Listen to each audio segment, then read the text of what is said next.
Hey there, tonight we're exploring why you wouldn't last a day in a medieval dungeon. What you're about to discover isn't the Hollywood version, but a stark reality of shadowy cells, spine-chilling conditions, and survival that was anything but guaranteed. If these stories help you unwind, I'd love a quick like or subscribe, but only if they're genuinely working for you. I'm curious where in the world you're listening from, so drop your location and local time in the comments. It's amazing seeing our little community span the globe through these historical tales. Now settle in, maybe turn on some white noise or grab your favorite blanket, and let's drift into tonight's story together. Your eyes flutter open, and the first thing that hits you is the smell, a potent cocktail of sweat, mold, and something suspiciously like a medieval version of eau de rat. Welcome to your morning in a medieval dungeon. Forget your comfy memory foam mattress. You're sprawled out on a slab of cold, unforgiving stone that makes your spine crackle like a bowl of medieval Rice Krispies. If you're lucky, you might have a handful of straw. More likely, you're sharing real estate with a scuttling community of vermin, because what's a dungeon without its rodent roommates? No, my friend, this isn't some elaborate torture chamber with spiked walls and swinging axes. Hollywood might have you believe you're in a labyrinth designed by a sadistic architect in a particularly creative mood. But the reality is far more banal, and that's part of the horror. Most medieval dungeons were just cramped, damp pits. The word dungeon itself comes from the old French donjon, originally referring to a castle's keep. But somewhere along the line, it morphed into a name for the least appealing airbub in medieval history. As you gather your bearings, you realize you're not alone. The room is packed with the kind of diverse crowd you'd expect at a 12th century Times Square. Thieves, debtors, maybe even the occasional political prisoner, all crammed together, trading body heat and infectious diseases like medieval Pokémon cards. Forget 6 feet of personal space. Try 6 inches, and that's on a good day. Sanitation, you jest. Your bathroom is essentially a bucket if you're lucky enough to have one. More often, it's just a corner of the room, which has seen more action than a port city tavern. And that smell, that's the unmistakable aroma of medieval sanitation standards, or lack thereof. Really puts modern plumbing into perspective, doesn't it? Now, I know what you're thinking. Surely they had some kind of system, right? Maybe a cleaning crew of serfs with mops and a can-do attitude. Nope. The concept of hygiene was about as foreign as a smartphone in this time.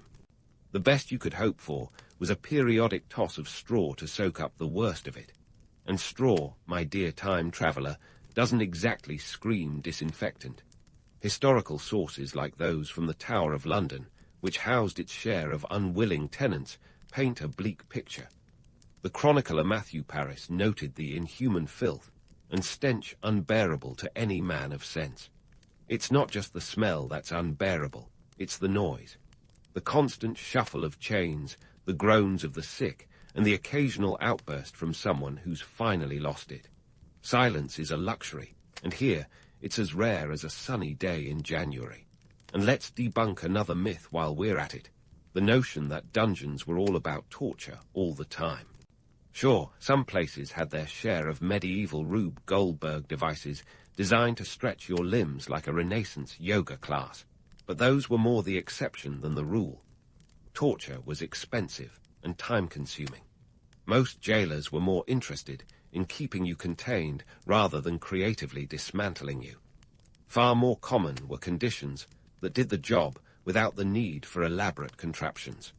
Living in such squalor wasn't just about punishment, it was about making a statement. You were here because you broke the social contract, and now you're serving as a living, breathing cautionary tale. The idea was to make you so miserable that you'd either reform or, well, not live long enough to commit another crime. The medieval justice system wasn't big on rehabilitation. It was more of a one-and-done kind of deal. And speaking of social contracts, let's not forget the reason you might be here. Maybe you couldn't pay your taxes, because, surprise, even back then, taxes were a thorn in everyone's side. Or perhaps you had the audacity to tick off the wrong noble. Debtors' prisons were a thing, and it didn't take much to find yourself on the wrong side of those bars. Heck, you might be in here just because someone with power needed to make a point. Justice was often as arbitrary as the king's mood on any given day.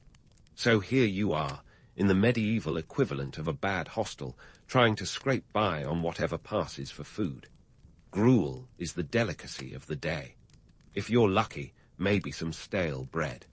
Let's just say the Michelin Guide isn't stopping by anytime soon to slap a star on this establishment. It's a survival game, and the rules are rigged against you. There's no escape room strategy that can bail you out. It's just you, your cellmates, and the creeping passage of time. By the end of this day, you might be wondering how anyone survived such conditions. The truth is, many didn't. Disease was rampant, and the average lifespan of a dungeon resident was as short as your patience after a few hours in these conditions. But for those who did make it out, the experience was a life lesson you wouldn't forget. Assuming, of course, you could afford the hefty bribe to the jailer to see daylight again. Because in the end, money talks, and in a medieval dungeon, it's the loudest voice of all. But let's rewind a bit and ask ourselves, why were you in this medieval hellhole to begin with? What made these dungeons the go-to-herb for society's least wanted? Well, the answer is as complex as a Game of Thrones plotline, but it all boils down to the good old economics and politics of the medieval world. First off, let's talk cash. Maintaining prisoners wasn't cheap, and medieval rulers weren't exactly swimming in gold coins like Scrooge McDuck. The cost of keeping you fed barely, clothed, if you can call it that, and somewhat alive was a significant burden. Records from the Tower of London indicate that in the 13th century, the cost of feeding a prisoner was about a penny a day. Doesn't sound like much, but when you consider that a skilled labourer might earn just a few pennies daily, it adds up. And let's not forget, this was a time when financial stability was as elusive as a unicorn sighting. Why not just off with their heads and save the cash, you ask? Well, it wasn't always that simple. Medieval justice was a peculiar beast. While it did have its share of bloody executions, imprisonment often served a strategic purpose. For one, it was a handy tool for feudal lords to keep their vassals in line.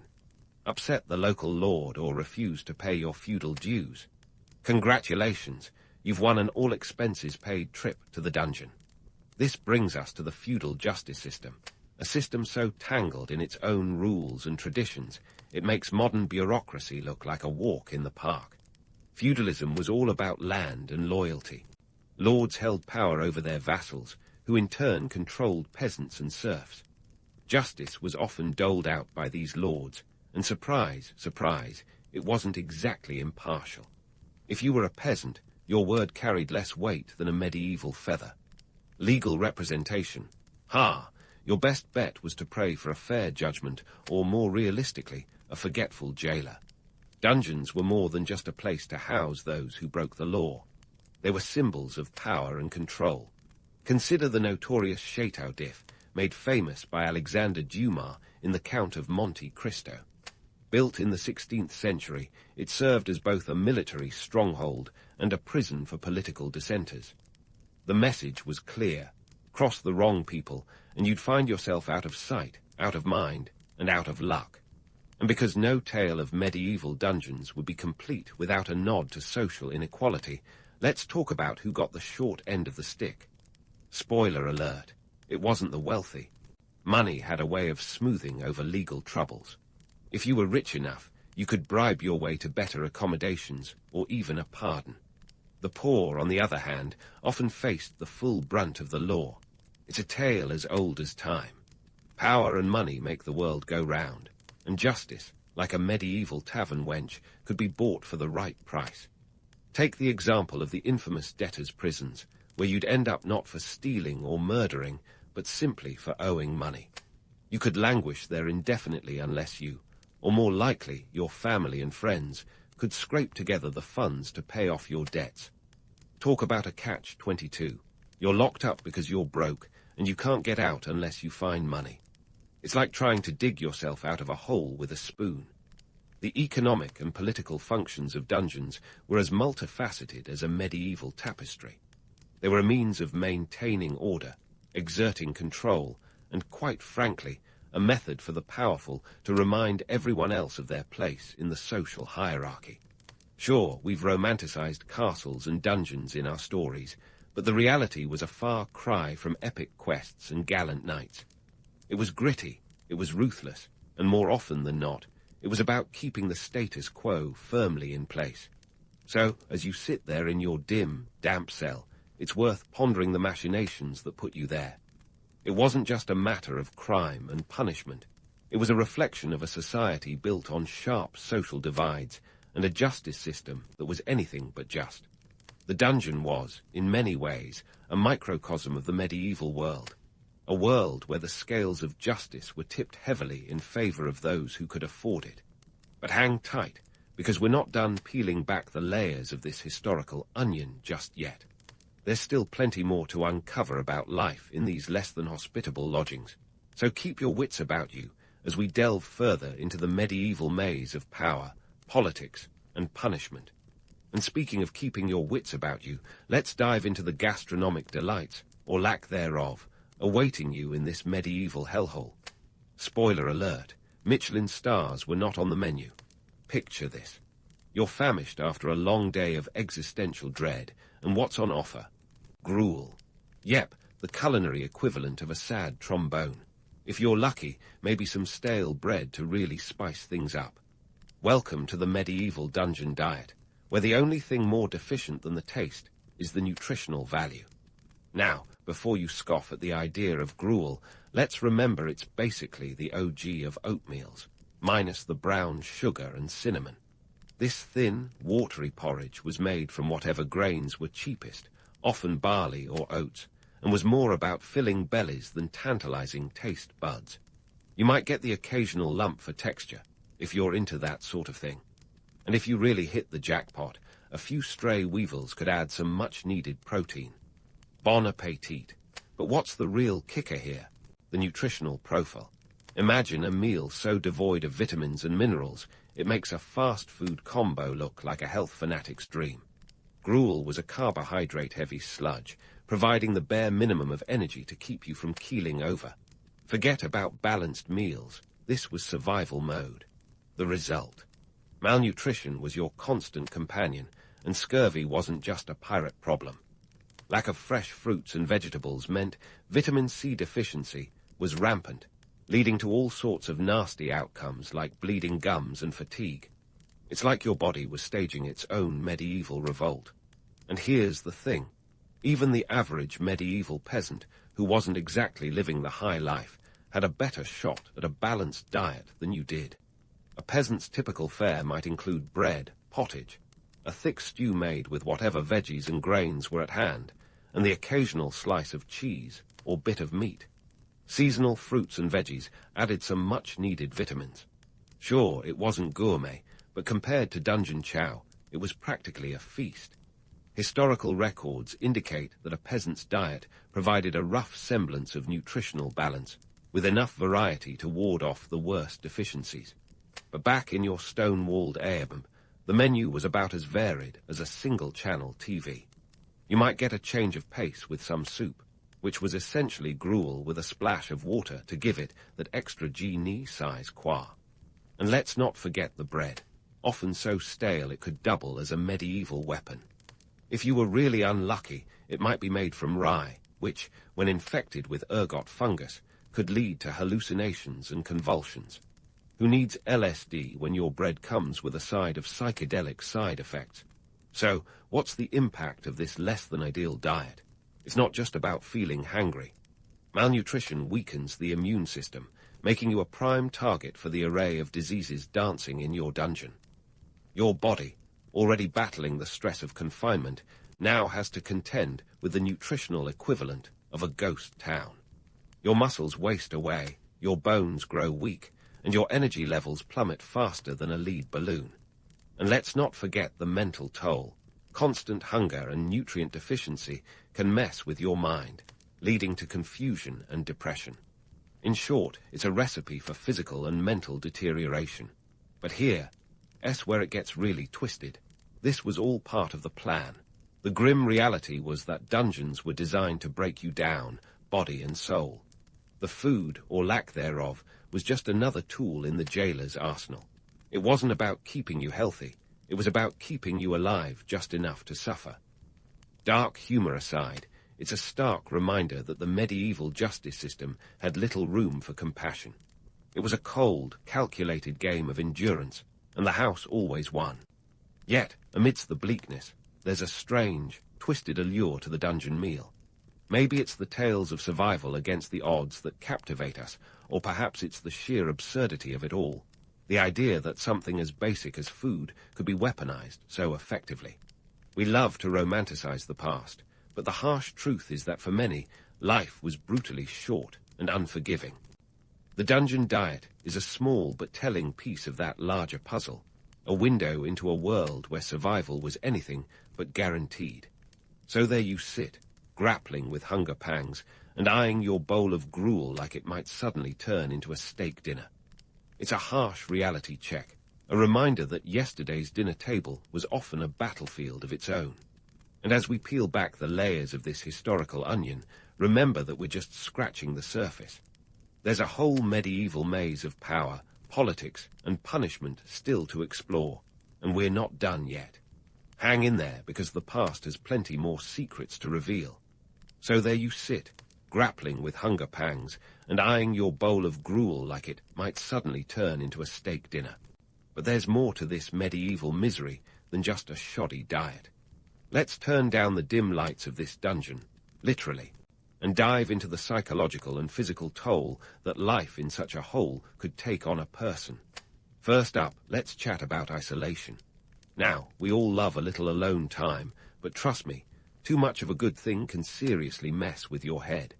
Modern psychologists tell us that prolonged isolation can lead to everything from depression to hallucinations. And medieval dungeons were the ultimate in social distancing. Forget solitude being a luxury. Here, it's a sentence. Some prisoners were thrown into oubliettes, underground cells with only a small opening at the top, aptly named from the French oublier, meaning to forget. Talk about a literal pit of despair. You're down there, out of sight and out of mind, with only your thoughts and the occasional rat for company. And if you think you're immune to a little alone time, consider this. Studies on solitary confinement today show that even a few weeks can lead to severe mental health issues. Now imagine the medieval version, minus any hope of a lawyer or a light at the end of the tunnel. You'd be lucky if you didn't start seeing ghosts, or at least think you did. A 13th century account from England described prisoners who, after years of isolation, could barely speak or recognize their own family members. That's not just a blow to the psyche, it's a wrecking ball. Then there's the darkness. I'm not talking about the kind of dim lighting you'd find in a trendy bar. We're talking pitch black, the kind that swallows you whole. The absence of light isn't just inconvenient, it's disorienting. Your circadian rhythms, those internal clocks that keep you on schedule, get tossed out the window. Good luck figuring out night from day when your only calendar is the occasional crust of bread that slides under the door. Prolonged darkness can lead to sleep disorders, confusion, and a feeling of timelessness. You're stuck in a perpetual now, with no sense of past or future to anchor you. And let's not forget neglect. Your jailer isn't exactly a customer service representative ready to cater to your every need. You're at the mercy of someone who might be as apathetic as a cat in a rainstorm. Basic medical care. Forget it. A splinter could become a death sentence, and a cough could mean curtains. The renowned historian Jean Froissart wrote of prisoners in 14th century France who were left to die of disease or injury, their pleas for help echoing off the stone walls until silence took over. But here's the kicker. Despite the horror, there's a perverse romanticism to the idea of enduring such hardship. We love tales of heroic endurance, of prisoners who emerged stronger and wiser. Take the story of Richard the Lionheart, imprisoned by the Holy Roman Emperor in the late 12th century. Sure, he was a king, which definitely helped his survival odds, but tales of his captivity spun him into a legend of resilience and cunning. Yet for every Richard, there were countless others whose stories ended in darkness and despair, forgotten by history. And that's the myth we need to bust. The idea that dungeons were places of personal growth, where you could emerge like a phoenix from the ashes of your own suffering, is a narrative constructed in hindsight, often by those who never set foot in a cell. In reality, the psychological toll of such an experience was more likely to break you than build you. The sheer monotony, the lack of human interaction, and the constant uncertainty were enough to strip away the layers of sanity one thought they had securely fastened. To put it in today's terms, imagine lockdown without Netflix, social media, or even a book to keep you company. Just you and your thoughts, replaying every misstep that landed you in this medieval purgatory. It's a mental endurance test that few could pass unscathed, and those who did were often changed forever, carrying the invisible scars of their ordeal. And yet, amidst all this gloom, there's something undeniably fascinating about the resilience of the human spirit. We're drawn to stories of survival against the odds, of people who faced the darkness and somehow found a way through. But it's vital to remember that these stories are the exception, not the rule. The reality of dungeon life was far from the romanticized tales of stoic endurance we like to tell ourselves. So as you sit there, contemplating your medieval fate, remember that the dungeon wasn't just a physical prison. It was a psychological labyrinth, a place where the mind could become its own worst enemy. The dark, the isolation, the neglect, they were the true jailers, holding you captive in a world where hope was a fleeting visitor. But don't despair just yet, my friend. There's more to uncover in this historical saga, more layers to peel back as we journey deeper into the twisted tale of medieval justice. Hang tight, because the past isn't done with us yet. But don't despair just yet, my friend. There's more to uncover in this historical saga, more layers to peel back as we journey deeper into the twisted tale of medieval justice. Hang tight, because the past isn't done with us yet. Let's fast forward to the inevitable endgame for your average dungeon dweller. Release, escape, or demise. Spoiler alert. Most people didn't get to twirl a key in the lock and stroll out whistling a merry tune. Let's start with the rarest unicorn of all, escape. The medieval dungeon wasn't exactly Fort Knox, but it wasn't a walk in the park either. Successful jailbreaks were about as common as a dragon sighting. Sure, there were tales of dashing escapes, like that of Roger Mortimer, 1st Earl of March, who pulled off a Houdini act from the Tower of London in 1323, reportedly slipping through the kitchens and scaling the walls with a rope made of bed sheets. It's the kind of story that makes for great Hollywood fodder, cue the dramatic soundtrack. But for most, it was an impossible dream. The usual outcome was less Shawshank Redemption and more oops, caught again. Then there's the concept of a pardon. Picture this. You're languishing in your cell when, lo and behold, a royal messenger appears with news of your freedom. It's the medieval equivalent of winning the lottery, if the lottery ticket cost a fortune and the odds were even worse. Pardons were often political chess moves, gifted to curry favour or as part of a larger peace negotiation. In 1215, during the signing of the Magna Carta, King John granted amnesty to his rebellious barons, a move less about mercy and more about keeping his crown firmly planted on his head.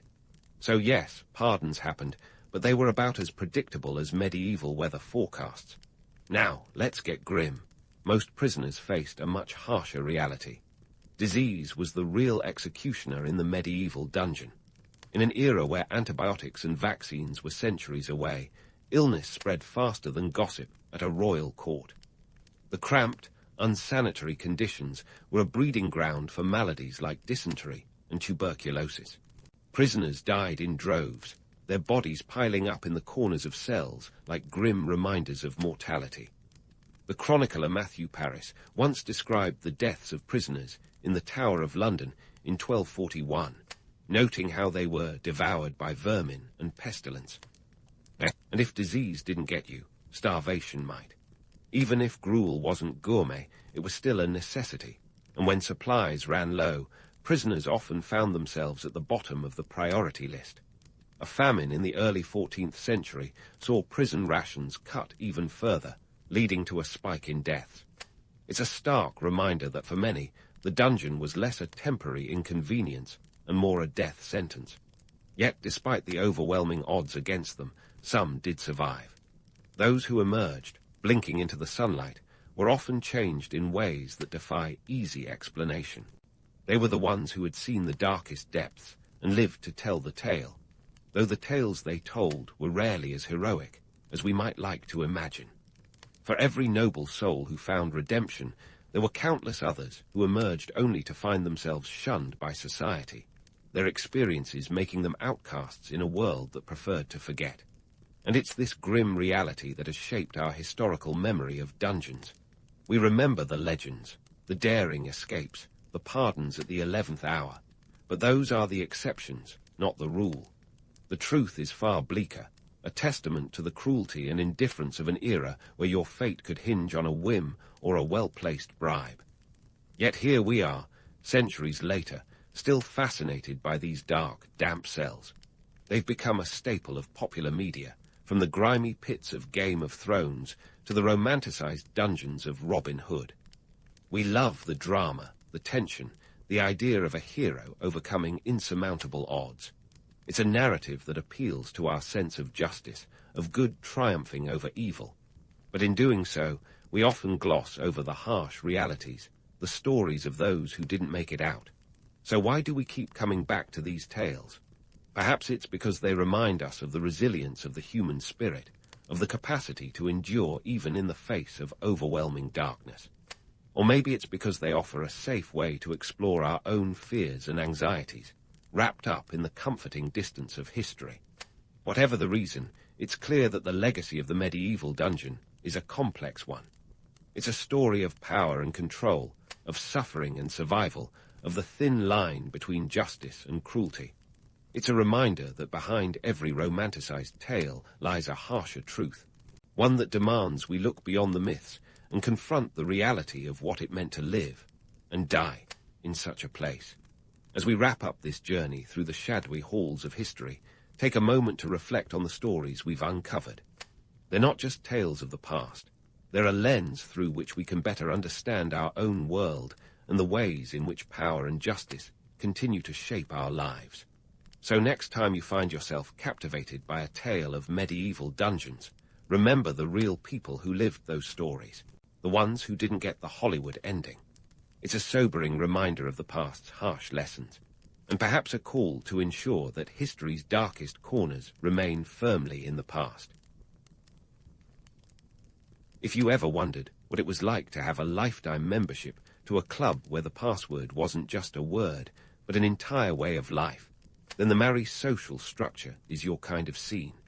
We're talking about the iwi and hapu, tribes and sub-tribes, that operated like the world's most exclusive members-only clubs, minus the velvet ropes and bouncers with attitude problems. Instead, they were the backbone of everything from land ownership to political power, and no one was getting in without the right ancestral credentials. Now, let's dive straight into the heart of this tribal universe. At the top of the pecking order, you've got the iwi. Think of them as the big leagues, the overarching tribe that gave you a sense of identity and belonging. But this isn't just about getting your name on the list. The iwi managed the big picture stuff, like land and resources, which in the Maori world were as valuable as a gold Amex card. Here's a fun fact. By the time European settlers rocked up in the 19th century, there were around 40 major iwi across Aotearoa. That's New Zealand for the rest of us. These iwi weren't just groups of people hanging out together. They were political, economic, and social powerhouses. Beneath the iwi, like the subcommittees of a particularly organized club, you had the hapu. These sub-tribes were where the real action happened. The hapu were responsible for the day-to-day, the nitty-gritty of life, from cultivating the land to organizing defense. In a way, they were like your local neighborhood association, but with a bit more mana, that's prestige or authority. Imagine your neighborhood watch, but instead of nosy neighbors, you had warriors ready to defend their patch. The hapu could range from just a few hundred people to over 1,000, giving them the flexibility to adapt to whatever challenges came their way. These were the folks you turned to when you needed a helping hand or a war party. Talk about multitasking. Now here's the kicker. Being part of an iwi or hapu was not just about belonging, it was about survival. Your tribe dictated your access to land, which was the epicenter of Maori life. Land wasn't just about where you plopped your ware, house. It was your supermarket, hardware store, and pharmacy all rolled into one. It was the source of your food, your shelter, your everything. And we're not talking about a few acres here. We're talking about vast tracts of land that stretched as far as the eye could see. Because when you're living off the land, size definitely matters. But hold on, before you romanticize this into some idyllic communal paradise, let's get real. Life within these tribes wasn't all about singing kumbaya around the campfire. There were strict hierarchies, and everyone knew their place. Chiefs, or rangatira, held sway over the iwi, making decisions that affected everyone, from the distribution of resources to strategic alliances. And while the romantic notion of the noble chief is tempting, the reality was they had to be as shrewd as they were charismatic. Leading an iwi was like playing a never-ending game of chess, where the stakes were land, power, and sometimes life itself. And let's not forget about the tohunga, the spiritual experts, who were like the Jedi of the Maori world. They held knowledge that was considered sacred, from medicine to navigation. The tohunga were respected and feared, and their influence extended beyond the spiritual to the practical. Need to know the best time to plant your kumara, sweet potatoes? Better consult the tohunga. Think of them as the ancient equivalent of Google, but with a bit more mystique. Of course, all of this operated within a framework of tikanga, or customs and traditions. Tikanga was the rule book, the unwritten laws that governed everything from social interactions to land disputes. It was about maintaining balance and respect within the community. Break these rules, and you weren't just risking a slap on the wrist. You could be ostracized or worse, depending on the severity of your transgression. It was like living in a society where everyone was their own version of Judge Judy, with tikanga as the ultimate arbiter. So, while it might seem like a dream to be part of such an exclusive club, it was a package deal that came with responsibilities and expectations. You weren't just representing yourself, you were the face of an entire lineage. That's a lot of pressure, but hey, no one ever said being part of the world's most exclusive club was going to be easy. And as we'll see in the coming parts, this social structure wasn't just about keeping the peace. It was about navigating a complex web of alliances, rivalries, and the ever-present threat of conflict. Because in the Maori world, peace was always just one part of a much bigger picture. Now, if you're thinking that being a rangatira was a cushy gig, lounging around in flax robes, while everyone else did the heavy lifting, think again. Being a chief was like being the CEO of a Fortune 500 company, but with even more at stake. No golden parachutes here, just the weight of an entire iwi on your shoulders. The rangatira made the calls, from negotiating with neighboring tribes to deciding who got the best fishing spots. And much like today's executives, they had to balance the books, though in this case the currency was mana and resources rather than dollars and cents. Let's talk numbers. By the time Europeans showed up, it's estimated there were around 40 iwi, but within these, the hapu could number in the hundreds, each with its own rangatira. Imagine trying to manage that many stakeholders, each with their own agendas and ambitions. The chiefs had to be political chess players, always 5 steps ahead, because losing face wasn't just an embarrassment, it could lead to a full-blown tribal war. And while we're myth-busting, let's remember these weren't benevolent monarchs ruling with a velvet glove. The rangatira had to command respect, and sometimes that meant getting their hands dirty, literally. But what really kept the chiefs up at night? The tohunga, the wise ones, the spiritual guides who held the keys to the universe, or at least to the tribe's collective wisdom. The tohunga were the original influencers, but instead of hawking skincare routines, they dispensed spiritual and practical advice. Need a good catch on your next fishing expedition? Consult the tohunga. They knew which stars to follow and which ones to avoid like the plague.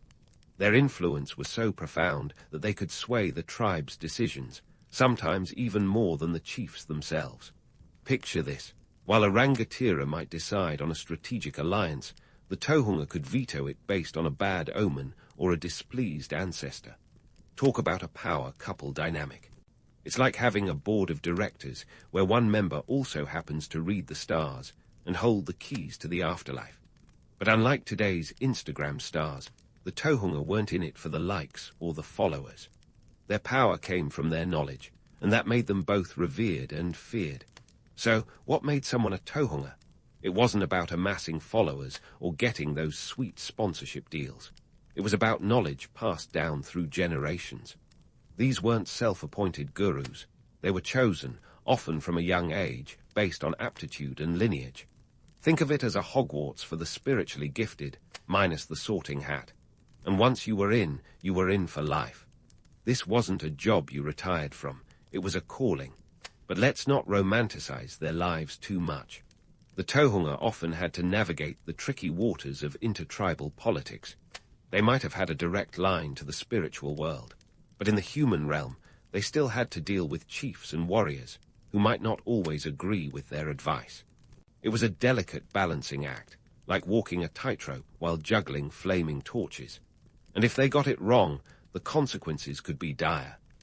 A failed crop or a lost battle could easily be blamed on the tohunga's misreading of the signs, making them a convenient scapegoat. Now, if you're wondering why all this mattered, it's because the Maori social structure wasn't just about who sat at the top of the totem pole. It was about survival in a world where resources were finite and competition fierce.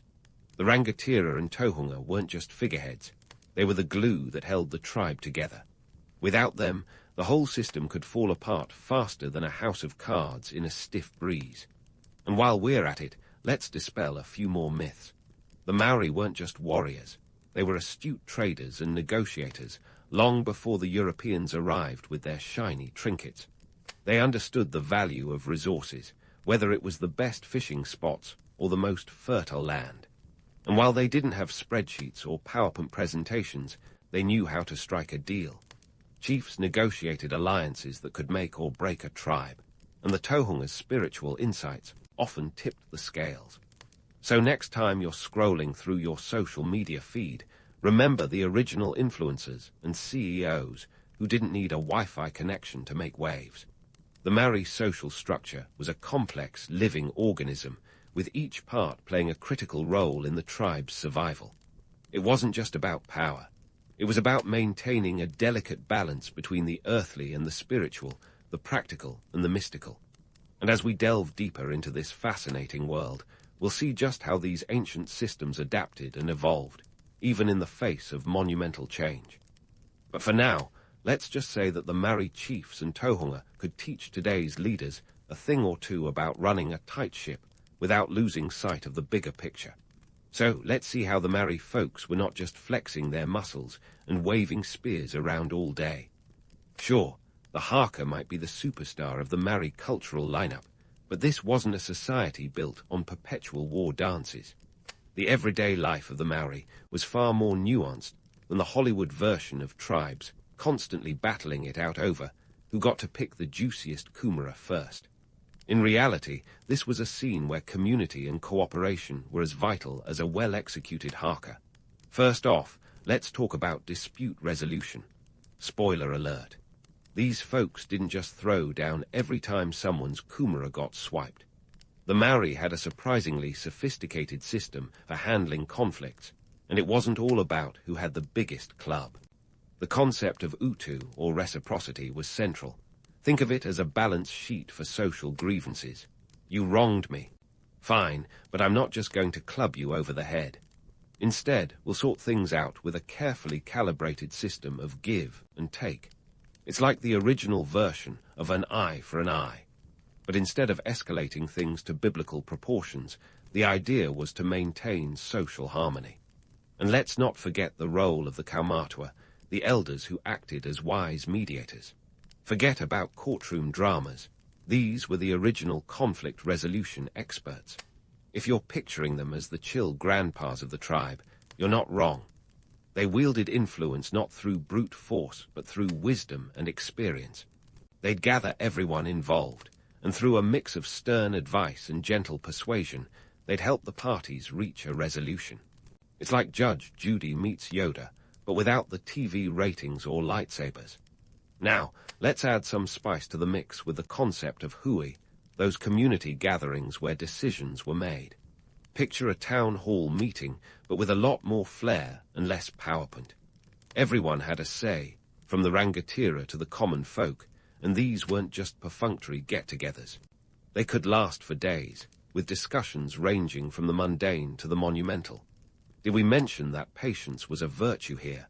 Because if you wanted to get your point across, you had to wait your turn, and that could take a while. The goal wasn't just to make a decision, but to reach consensus. It was democracy, Maori style, long before the term made its way into Western political vocabularies. Now, what about those legendary Maori warriors we've all heard about? Yes, they existed, but they weren't living in a perpetual state of combat readiness. Warfare did happen, but it was usually strategic, and not just for the heck of it. Resource competition was often at the heart of conflict. Remember, land was the ultimate status symbol, and control over it meant everything. But these conflicts were not all-out apocalyptic showdowns. They were calculated, with raids often targeting strategic resources rather than people. It was more about making a point than a massacre. But here, that's where it gets really interesting. When it came to actually resolving disputes, the Maori had a system that might make modern negotiators take notes. The process known as muru involved a form of compensation, not in cash, because no wallets back then, but in goods or labor. Imagine being wronged and then receiving a literal truckload of goods or the promise of labor in return. It was like bartering, but with a twist of justice. It kept the peace and ensured that grievances didn't snowball into full-blown feuds. It also meant that everyone was invested in maintaining harmony, because the next muru could be knocking on your door if you weren't careful. Now, if you're still imagining the Maori as a society where everyone was one scuffle away from war, think again. They valued peace and stability, and they had the systems in place to keep it that way. But they were also pragmatic. The threat of war was always looming, and they were ready when it came down to it. But it was more about strategic posturing than constant fighting. We're talking about a people who had to be both warriors and diplomats, balancing the scales of conflict and cooperation with remarkable finesse. And let's not skip over the economic side of things. The Maori weren't just living hand-to-mouth. They had an intricate system of resource management. Food wasn't just about survival, it was about status and power. The hapu were like little economic engines, and everyone had a role to play, whether it was planting crops, fishing, or gathering resources. It was a communal effort, and everyone's contribution mattered. This wasn't just about feeding the tribe. It was about ensuring prosperity and stability. They knew that a well-fed tribe was a happy tribe, and they took that responsibility seriously. However, this wasn't some idyllic, everyone holds hands dancing scenario. There were hierarchies, and roles were clearly defined. Chiefs and tohunga didn't just sit back and enjoy the fruits of everyone else's labor. They were active participants in ensuring that resources were managed well and that the community thrived. It was a delicate balancing act between leadership and participation, and it worked because everyone understood that their survival depended on it. And speaking of survival, the Maori were also astute traders. They didn't have a stock exchange, but they sure knew how to negotiate. Long before Europeans showed up with their shiny beads and muskets, Maori tribes were trading with one another, swapping resources and skills. It wasn't just about goods. It was about building relationships and forging alliances. These weren't just transactions. They were the glue that held the social fabric together. And when the Europeans finally did arrive, the Maori were ready to adapt, incorporating new trade goods into their economy with the savvy of seasoned entrepreneurs. So, while the image of the Maori warrior might dominate the popular imagination, the reality was a society that balanced its martial prowess with diplomacy, cooperation, and a keen sense of economic acumen. It was a world where every individual played a part, and the strength of the tribe was measured not just in muscle, but in the ability to work together, resolve disputes, and adapt to changing circumstances. This wasn't just survival of the fittest, it was survival of the smartest, and the Maori were nothing if not smart.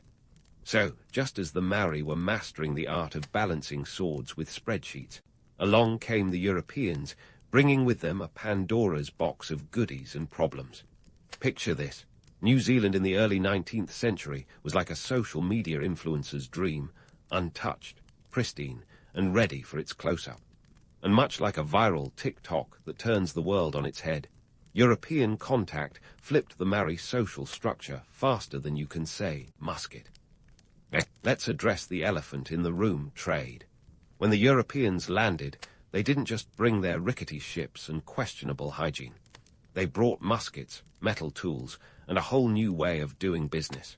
For the Maori, who were already savvy traders, this was like discovering the cheat codes to monopoly. Suddenly, everything had a price tag, and it wasn't just shells and feathers anymore. The new currency, muskets. And they were the hottest item since sliced bread, or whatever the 19th century equivalent of that was. Now, here's the kicker. The introduction of muskets didn't just mean getting better at hunting or looking cool. It completely changed the balance of power. Tribes that got their hands on these bad boys suddenly found themselves with the upper hand. Imagine a world where your ability to defend your land, your mana, and your kumara patch depended on how well armed you were. The musket wars that followed were like a high-stakes game of Risk, but with real lives on the line. Over 20,000 Maori lost their lives in these conflicts, which stretched from the 1810s to the 1830s. It was a brutal reminder that technology, while shiny and new, often comes with a hefty price tag. But it wasn't just muskets that the Europeans were peddling. They brought with them new ideas, religions, and worldviews. Enter the missionaries, stage left. These folks were the original influencers, aiming to convert the Maori to Christianity faster than you can say, Amen. And while they weren't armed with muskets, they had something equally powerful, literacy. Reading and writing introduced a whole new dimension to Maori society. Suddenly, oral histories were being written down, and with them, a new form of power, the power of the written word. But let's not get all misty-eyed about this cultural exchange. Yes, literacy was a gift, but it came with strings attached. Missionaries often insisted that conversion to Christianity was the price of admission. It was like being offered a new smartphone, but only if you agreed to change your entire way of life. Many Maori did convert, finding in Christianity a new communal framework that echoed some of their own spiritual beliefs. However, this wasn't a one-size-fits-all solution. Some iwi embraced the new religion, while others resisted, seeing it as a threat to their traditional ways. Now, let's talk economics. With Europeans came new trading opportunities, but also new challenges. The Maori quickly realized that with muskets and metal tools, they could produce surplus food and goods. This wasn't just about feeding the tribe anymore. It was about becoming power players in this new economic arena. Maori tribes began to specialize in certain goods, flax, potatoes, and pork, trading them with Europeans for those must-have items. By the 1820s, the Bay of Islands had become a bustling trade hub, with Maori ships, yes, actual ships, plying the waters like seasoned mariners. But with great power comes, well, great competition. The introduction of European goods intensified rivalries between tribes, turning former alliances into powder kegs waiting for a spark. The musket wars weren't just about who had the most firepower. They were about securing trade routes and access to these new, lucrative markets. The Maori world was changing, and fast. And just when you thought things couldn't get more complicated, enter the Treaty of Waitangi in 1840. Signed by over 500 Maori chiefs and the British Crown, it was supposed to be a partnership, a way to protect Maori land rights while paving the way for European settlement. But like any good contract, the devil was in the details. The English and Maori versions of the treaty contained crucial differences, particularly regarding sovereignty and land ownership. It was like buying a used car and finding out the fine print says the engine is optional. The treaty, while well-intentioned in some quarters, became a source of conflict and confusion. For the Maori, land wasn't just property. It was identity. Losing it was akin to losing a part of themselves. The years following the treaty saw widespread land confiscation, as the British government and settlers interpreted the treaty in ways that favoured their expansionist goals. By the late 19th century, Maori land holdings had shrunk dramatically, from 66 million acres in 1840 to just about 4 million acres by 1890. It was a land grab of epic proportions, and the repercussions are still felt today. This period of contact was a double-edged sword.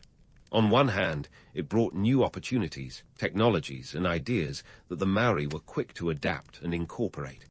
On the other, it led to conflicts, loss of land, and significant cultural upheaval. Yet, through it all, the Maori demonstrated resilience and adaptability, traits that have ensured their survival and cultural revival in the modern era. So, while European contact brought muskets, missionaries, and market dynamics that reshaped Maori society, it also set the stage for a cultural renaissance. The Maori didn't just survive this period of tumultuous change. They redefined their identity in the face of it. The stage is set for the next chapter, where the echoes of these changes continue to influence Maori society today. But for now, let's pause to appreciate the complex tapestry of history woven by these interactions, as we prepare to dive deeper into the lasting legacies of this transformative era. So, here we are, standing at the intersection of past and present, trying to make sense of the Maori legacy in a world that's constantly changing its mind about what's in vogue. If you're thinking the Maori social structure got lost somewhere between the musket wars and the Treaty of Waitangi, think again. Those iwi and hapu, still kicking it like the world's coolest grandparents at a family reunion.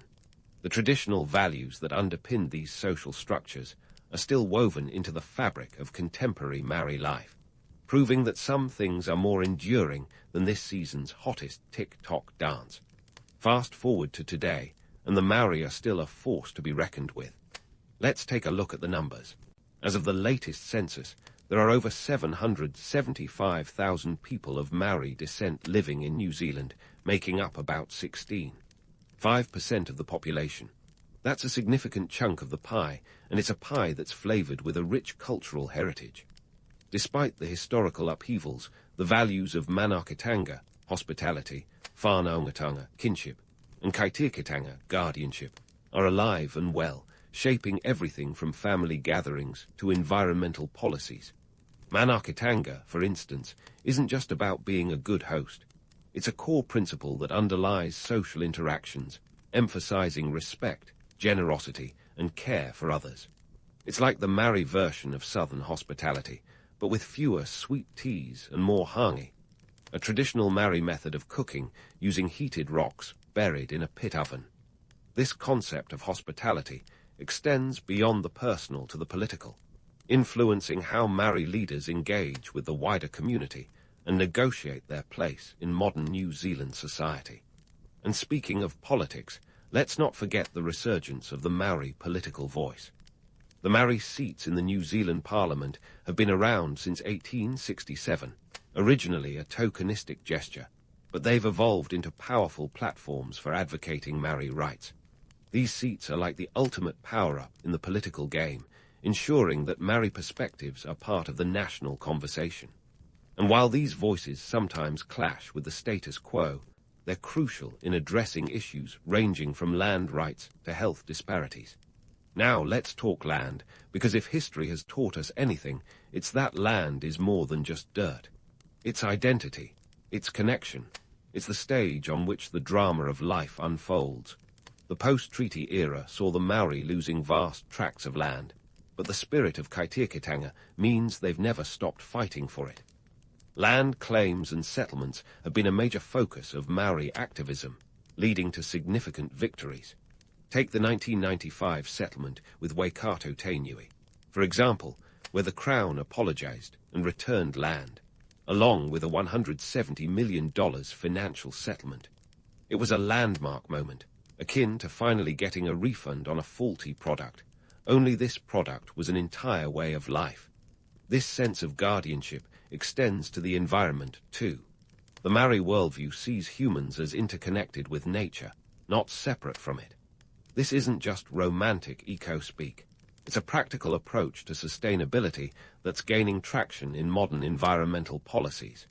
The Wanganui River, for instance, became the first river in the world to be granted legal personhood in 2017, a move that recognizes its significance to the local iwi and ensures its protection. It's like giving Mother Nature a seat at the negotiating table, complete with a nameplate and voting rights. So, what does all this mean for contemporary Maori identity? It's a complex tapestry woven with threads of tradition, resilience, and adaptability. The Maori have managed to hold on to their cultural identity while navigating the challenges of a modern, globalized world. This isn't about clinging to the past. It's about using it as a foundation to build a future that respects and honors those who came before. It's a balancing act, like walking a tightrope with one foot in the digital age and the other firmly rooted in ancestral land. And while there's no denying the hardships and injustices faced by the Maori, their story is one of survival and strength. It's a reminder that culture isn't static. It's a living, breathing entity that can withstand the winds of change. The Maori have not just survived, they've thrived, turning the lessons of history into a blueprint for the future. They've taken the best parts of their heritage, community, respect for the land, and a commitment to social justice, and used them to carve out a place in the modern world.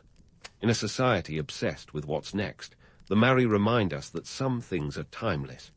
They teach us that while the latest trends may come and go faster than you can say, Instagram update, values like unity, respect, and stewardship are forever. And as we wrap up this exploration of the Maori social structure, it's clear that their legacy is not just a chapter in history, but a living influence that continues to inspire and challenge. So, whether it's the enduring power of the iwi and hapu, or the modern political movements that echo their ancient roots, the Maori story is a testament to the strength of cultural identity in the face of adversity. It's a story of survival, adaptation, and ultimately triumph, proving once, and for all that when it comes to the enduring power of culture, the Maori are in a league of their own. In the bustling chaos of 7th century China, where emperors ruled with dragon-infused egos and a penchant for palace drama, a girl named Wu Zhao was born in 624 AD, destined to shake things up more than a typhoon at sea. She came from a family of relative privilege in Wenshui, Shanxi, but let's not get carried away with visions of golden cradles and diamond-studded rattles.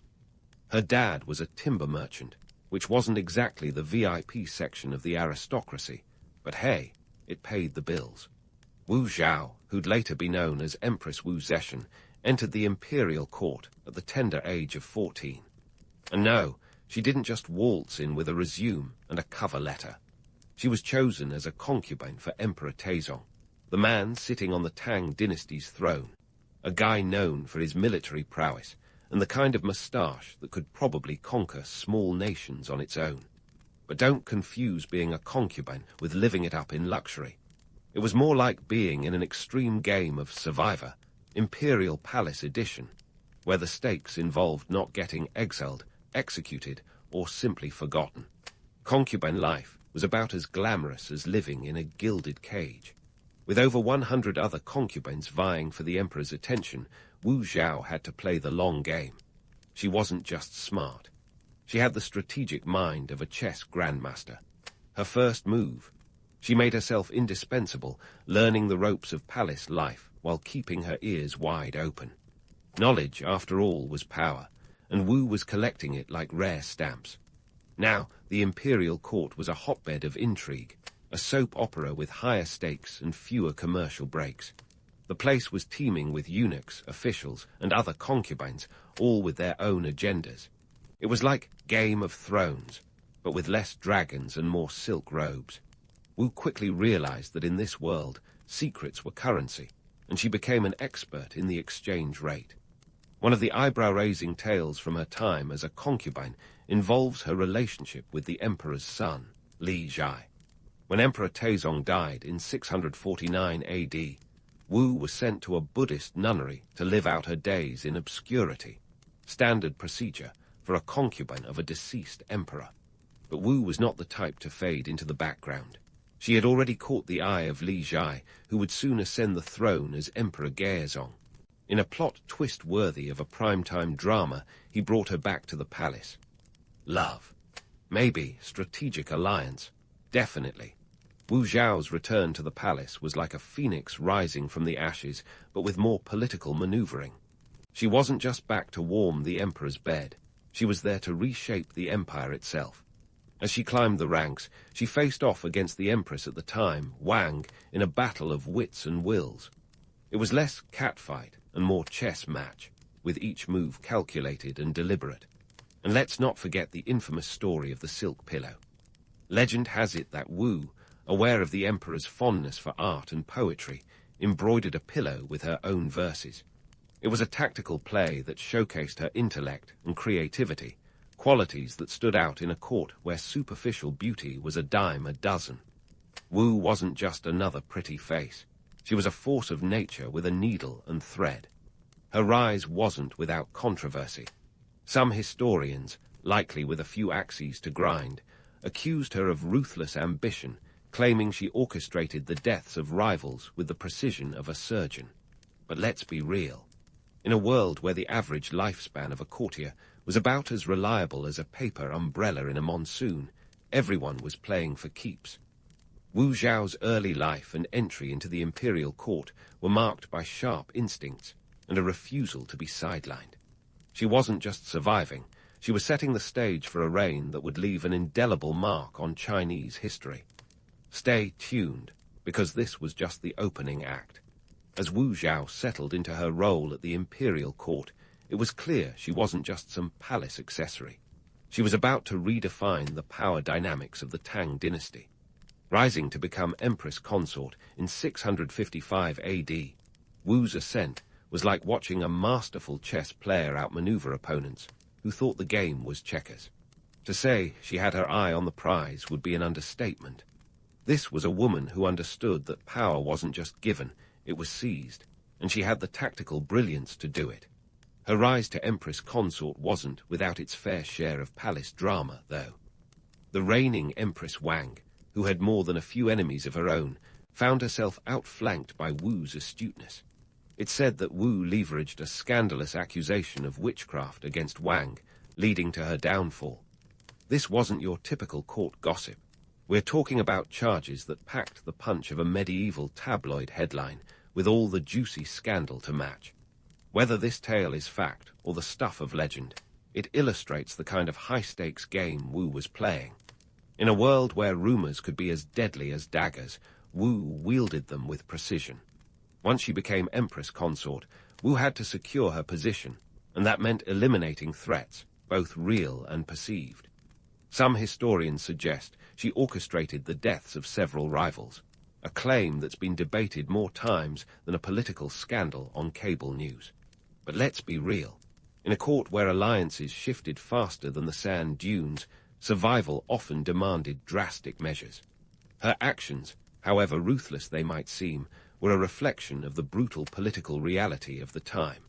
Wu knew that to maintain power, she had to think several steps ahead, and maybe keep a few knives sharp, just in case. Wu's political savvy was matched by her strategic use of Buddhism as a PR tool. In a society where Confucianism had long been the ideological bedrock, Wu cleverly promoted Buddhism to bolster her legitimacy. She aligned herself with the Maitreya, the future Buddha, presenting herself as a divine ruler chosen by fate. By commissioning the construction of the Longmen grottos and other grand Buddhist projects, she wrapped herself in a mantle of spiritual authority that was hard to contest. It was a PR campaign that would give modern spin doctors a run for their money. Her use of Buddhism wasn't just about religious devotion. It was a shrewd political maneuver that played to the growing influence of Buddhism in Chinese society. By associating herself with the religion, Wu not only gained the support of Buddhist monks and scholars, but also tapped into the popular sentiment of the time. It was a masterstroke, a bit like a modern politician strategically tweeting the right hashtags to gain a following. Wu understood the power of public perception, and she wielded it like a pro. As Empress Dowager, Wu Zetian's influence only grew.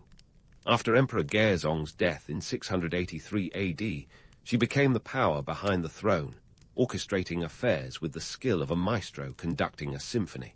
Her sons, who nominally reigned as emperors, were more like puppets in her grand design. Wu ensured her grip on power was tighter than a drum, and she wasn't about to let go without a fight.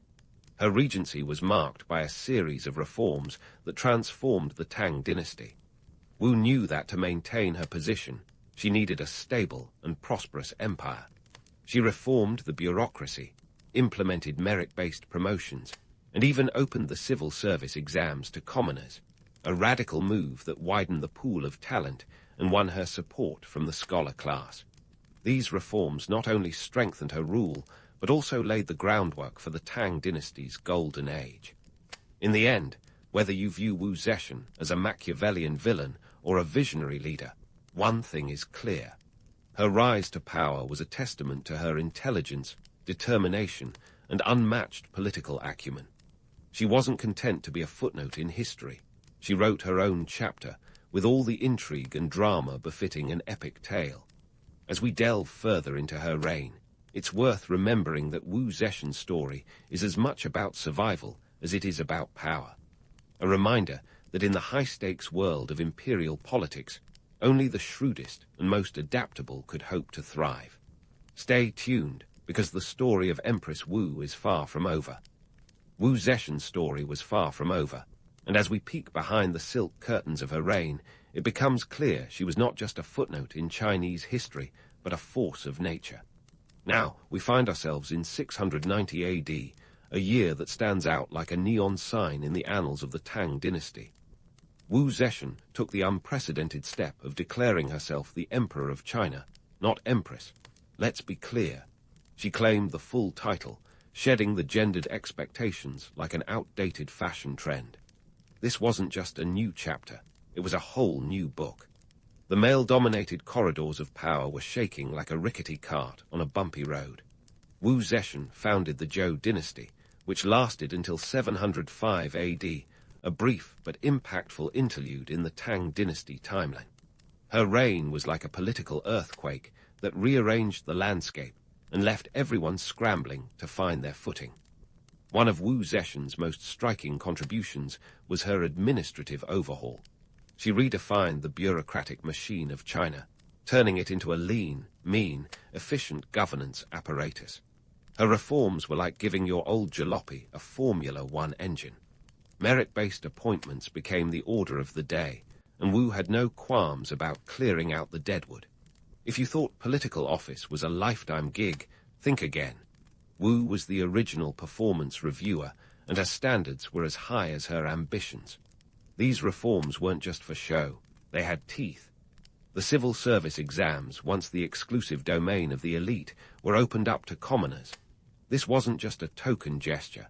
By expanding the talent pool, Wu ensured that the empire had the best minds, not just the best connected. It was a revolutionary move that echoes in modern meritocracies, a reminder that talent doesn't always come with a silver spoon. But let's not sugarcoat things. Wu Zetian's reign wasn't all sunshine and reforms. Her reputation for ruthlessness wasn't entirely unearned. The palace was a shark tank, and she swam with the best of them. Allegations of purges and politically motivated executions swirled around her like a storm of whispers. One infamous tale tells of a mass execution of opponents in 697 AD, a grim demonstration of her willingness to maintain control at any cost. However much of this is historical fact, and how much is sensationalism, remains debated, but it paints a picture of a ruler who knew that power was a precarious balancing act.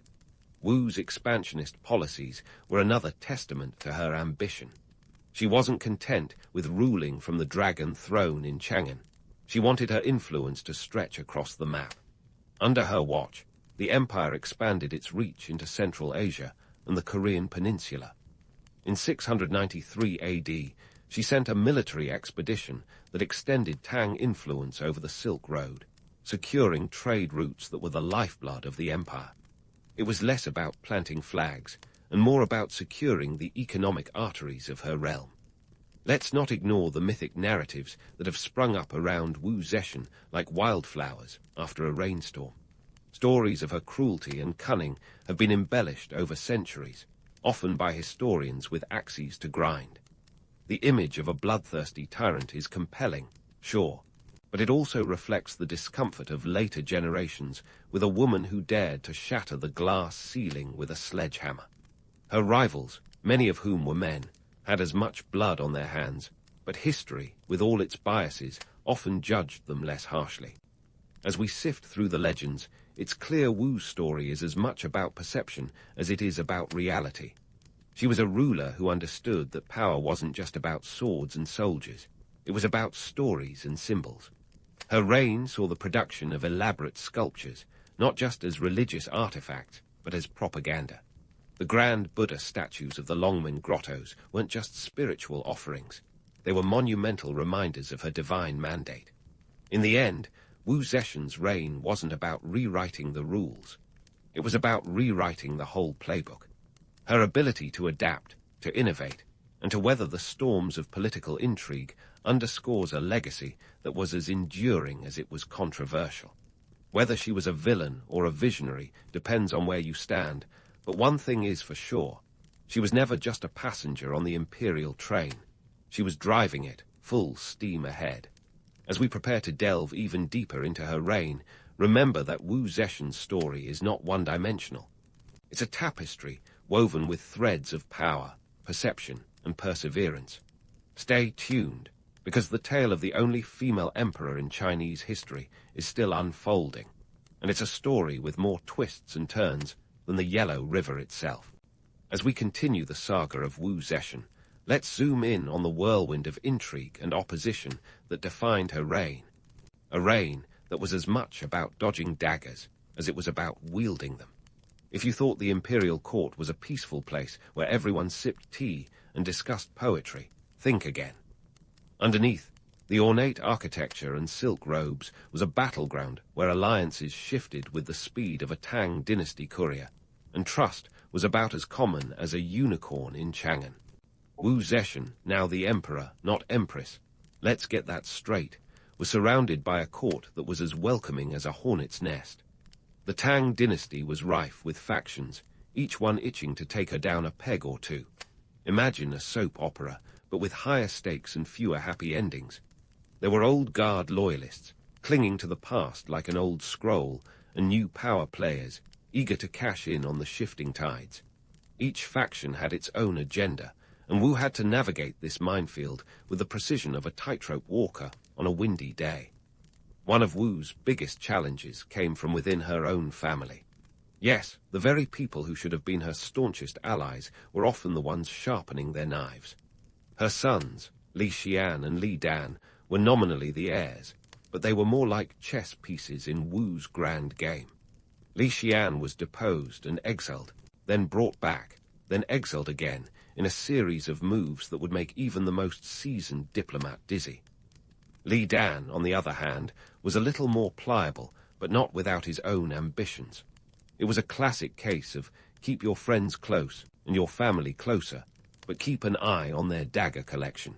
The court was also teeming with ministers and officials who saw Wu's gender as a flaw, not a feature. Many were staunch Confucianists who believed that a woman's place was quite literally anywhere but the throne. They whispered rumors and plotted in shadowy corners, hoping to unseat Wu and restore the patriarchal order. But Wu was no naive ruler. She understood that power wasn't about being liked. It was about being respected, or at least feared. She countered these threats with a mix of savvy political maneuvers and, when necessary, a bit of good, old-fashioned intimidation. One of her strategies was to employ a network of secret police. Let's call them the Tang dynasty's version of Big Brother. This network was tasked with rooting out dissent and conspiracy, a move that kept her informed and her enemies on their toes. It was a surveillance state in its infancy, but effective enough to keep potential usurpers at bay. The downside: it created an atmosphere of paranoia where even the most innocent conversation could be misconstrued as treasonous. It was a world where whispers were as dangerous as swords, and Wu was the master of both. But let's not forget the external threats. The Tang dynasty's borders weren't exactly peaceful picnic spots. There were rebellions in the south, incursions from the north, and unrest in the west. The Korean peninsula, a strategic gem, was a hotbed of conflict as various factions jockeyed for power. Wu had to keep her military on high alert, ready to quash revolts and defend territories. It was a constant game of whack-a-mole, with new threats popping up almost as soon as the old ones were dealt with. While Wu was handling these challenges with remarkable dexterity, she was also battling the court's romantic narratives. You know, the ones that paint her reign as a time of peace and prosperity, conveniently glossing over the blood, sweat, and tears that went into maintaining that facade. Yes, Wu implemented reforms that strengthened the empire, but they came at a cost. Meritocracy sounds great on parchment, but in practice, it meant ousting entrenched power brokers who were less than thrilled about losing their cushy positions. It was less about equality and more about pragmatism, ensuring the most competent people were in the right places to keep the empire running smoothly. Moreover, Wu's promotion of Buddhism over Confucianism wasn't just a spiritual choice. It was a political one. It helped her sidestep the patriarchal constraints of Confucian doctrine and align herself with a growing religious movement that offered her a semblance of divine legitimacy. But this shift wasn't without its critics. Confucian scholars, who had long been the intellectual backbone of the empire, saw their influence wane, a change they met with more resistance than a stubborn mule. As Wu's reign continued, she faced a balancing act that would make even the most skilled juggler sweat. She needed to maintain the support of the military, the bureaucracy, and the common people, all while keeping an eye out for the ever-present threat of assassination. It was a precarious position, akin to standing on a mountain of eggshells, where one wrong step could send everything crashing down. In this environment of intrigue and opposition, it's no wonder that myths and legends about Wu Zetian flourished. The tales of her cruelty and cunning are as much a reflection of the court's treacherous nature as they are of Wu's own actions. Was she ruthless? Absolutely. But in a world where the line between friend and foe was as thin as a strand of silk, ruthlessness was a survival skill. So, as we conclude this chapter of Wu's reign, it's clear that her story is a complex tapestry, woven with ambition, power, and a touch of scandal. The challenges she faced were monumental, but so was her resolve. She wasn't just a footnote in the annals of history. She was a force that reshaped the Tang dynasty. As we prepare to explore the next phase of her reign, remember that Wu Zetian's legacy is one of both legend and reality, a testament to her ability to thrive in a world that was often as hostile as it was fascinating. Stay tuned, because the tale of China's only female emperor is far from over. Wu Zetian's legacy is a tapestry woven with threads of power, reform, and more than a few scandalous tales. Her reign, much like a high-stakes poker game, was about revealing her hand strategically while keeping a few aces up her sleeve. She transformed China into an economic powerhouse and cultural hub, a feat that would make even the most seasoned CEO envious. Under her leadership, the empire's coffers swelled, thanks in part to her shrewd manipulation of trade routes. By expanding her borders and securing the Silk Road, Wu ensured that China wasn't just a blip on the global map, but a major player in international commerce. Imagine this: silk, tea, and porcelain flowing like a river of gold into the hands of traders as far away as Rome. It was the ancient version of Amazon Prime, minus the 2-day shipping. But Wu's impact wasn't just economic. She was a cultural patron with a flair for the dramatic. Wu commissioned the compilation of the Zhou Yi, a collection of Confucian texts that would later become an educational staple. Her court became a hive of artistic and literary activity, where poets, painters, and scholars thrived under her patronage. The Longmen grottos, with their magnificent Buddha statues, were an artistic triumph that showcased both spiritual devotion and a not-so-subtle reminder of Wu's divine right to rule. These cultural contributions were as much about solidifying her legacy as they were about inspiring awe. Wu understood that art was propaganda with a prettier face. However, her reforms were not just about aesthetics. Wu Zetian's administrative changes were as transformative as a political facelift. By creating a meritocracy, she laid the groundwork for a more efficient and effective government. The civil service exams, once a bastion of the elite, now welcomed talent from all walks of life. It was like opening the gates of an exclusive club to the masses, with the caveat that you had to pass a test tougher than any modern SAT. Her policies ensured that the smartest minds, not just the best connected, were steering the ship of state. In a world where power was often inherited rather than earned, Wu's merit-based reforms were nothing short of revolutionary. Of course, no discussion of Wu Zetian's legacy would be complete without addressing the elephant in the room, her ruthless reputation. The tales of her cruelty, whether true or exaggerated, have cast long shadows over her accomplishments. Yet, in the ruthless world of palace intrigue, Wu's actions were often a matter of survival. She was a woman in a man's world, and her rise to power was fraught with peril at every turn. The historical narratives that paint her as a villain are often the same ones that gloss over the equally ruthless actions of her male counterparts. It's a double standard that has persisted through the ages, a reminder that history is often written by those who hold the quill and the power. Wu Zetian's reign ended in 705 AD when she was deposed in a coup, and the Tang dynasty was restored. But even in her fall, she demonstrated resilience. She retired quietly, living out her days in relative peace until her death a year later. Her tomb, located in the Qianling Mausoleum, remains a testament to her indomitable spirit. It's adorned with a massive, unadorned stele, a blank slate that invites visitors to ponder her legacy. Was she a tyrant or a trailblazer, a villain or a visionary? The truth, as always, lies somewhere in between. Wu Zetian's story continues to capture the imagination, not just because of her unprecedented rise to power, but also because of the enduring questions she raises about gender, power, and legacy. She shattered the glass ceiling with a force that echoes through the corridors of history, challenging the status quo and redefining what it meant to rule. Her reign, with all its triumphs and controversies, serves as a reminder that power is as much about perception as it is about action. Wu understood that the stories we tell, about ourselves and others, are the true currency of history. In the grand tapestry of Chinese history, Wu Zetian's thread is one of bold colors and intricate patterns. Her legacy is as complex as the woman herself, a blend of ambition, wisdom, and the occasional sharp elbow. Whether you view her as a hero or a villain, there's no denying that Wu's reign was a pivotal chapter in the story of China. Her impact on the empire's stability and cultural flourishing was profound, laying the foundations for future generations. In the end, Wu Zetian wasn't just a ruler. She was a force of nature, a storm that left an indelible mark on the landscape of history.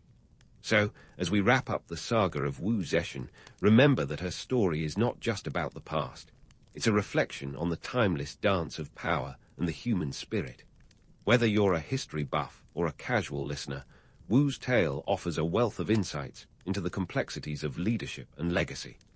In a world that often prefers its narratives neat and tidy, Wu Zetian's life stands as a testament to the messy, fascinating, and ultimately inspiring nature of history. As you drift off to sleep, let her story remind you that history is not just a collection of dates and events. It's a living, breathing tapestry of human experience, waiting for the next chapter to unfold. In the grand theatre of history, the Byzantine Empire was the master of reinvention, like a chameleon wearing a different toga for every century. Just as the Romans were strutting about their marble forums, the Byzantines were busy in the wings, crafting a military strategy that was, frankly, a masterpiece of adaptation. Now, before you start yawning at the mention of military strategy, consider this. The Byzantines were essentially the Swiss army knife of ancient warfare. They had a tool for every occasion, and they weren't afraid to use it. Let's kick things off with the Roman legions, those ironclad juggernauts that stomped across Europe like they were on a never-ending victory parade. The Romans liked to think of themselves as the invincible war machine, with the legions being their pride and joy. 30 legions, and about 150,000 soldiers at their peak. But here's the thing. The Byzantines took one look at those legions and thought, we can do better. And so they did. You see, the Byzantine military strategy was born out of necessity. After all, necessity is the mother of invention, or in this case, the mother of Byzantine ingenuity. The Roman Empire had overextended itself like a rubber band, stretched too far, snapping under the pressure of barbarian invasions and internal strife. The Byzantines had to innovate or face the same fate. Enter the tagmata, a new military unit that was as flexible as a yoga instructor and just as effective. The tagmata were the Byzantine Empire's response to the ever-changing threats from their neighbors, like the Persians who were as persistent as a telemarketer at dinner time.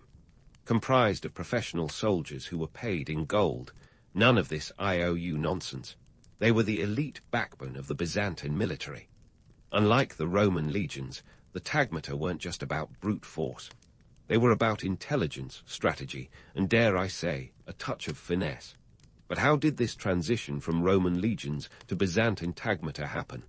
Well, it wasn't overnight, that's for sure. The shift began around the 7th century, a period that was as tumultuous as a soap opera. The Byzantine Empire was under constant threat, facing invaders from every direction like an ancient version of whack-a-mole. The traditional Roman legions, with their rigid structure and overwhelming numbers, just weren't cutting it anymore. They were about as useful as a chocolate teapot in those chaotic times. So the Byzantines did what they did best. They adapted. They realized that flexibility was more valuable than sheer size, and so they downsized, streamlining their forces into smaller, more maneuverable units. The tagmata were stationed in key strategic locations, able to respond quickly to threats, and they had the added bonus of being less of a logistical nightmare than the old legions. Think of them as the military equivalent of a sleek sports car compared to a lumbering SUV. Now, let's talk about bureaucracy. Yes, I know. Most people would rather watch paint dry than discuss bureaucracy, but stick with me here. The Byzantine penchant for paperwork was actually a secret weapon in their military success. While Rome had its Senate and emperors, the Byzantines had a labyrinthine governmental structure that would make even the most seasoned bureaucrats' heads spin. But here's the kicker. This bureaucracy allowed for meticulous record-keeping and efficient tax collection, ensuring that the military was well-funded and well-supplied. And let's not forget the Strategicon, a Byzantine military manual that was essentially the IKEA assembly guide for warfare. Written by Emperor Maurice around 600 AD, it was filled with advice on everything from marching formations to the best way to deal with enemy spies. It was practical, detailed, and a testament to the Byzantine belief in preparation and planning. In a world where improvisation could mean the difference between victory and being overrun by a horde of angry Goths, the Strategicon was a game-changer. The Byzantine military strategy wasn't about glorifying war. It was about survival. It was about using every tool at their disposal, whether it was a well-placed bribe or a carefully negotiated alliance. The Byzantines mastered the art of diplomacy, using it as a weapon just as potent as their swords. They knew when to fight and when to talk, when to stand firm and when to retreat. It was a balancing act that kept them in the game for over 1,000 years, long after the Western Roman Empire had crumbled into dust. In the end, the early days of Byzantine military strategy were a lesson in evolution. The Byzantines took the foundation laid by the Romans and built upon it, creating a military system that was as effective as it was adaptable. They understood that in a world of constant change and relentless threats, the key to survival was not in numbers but in strategy, not in strength but in flexibility. And that, dear friends, is why the Byzantines were the ultimate survivalists of the ancient world. Now that we've established why the Byzantines were the ultimate survivalists, let's sail into the world of Byzantine sea power.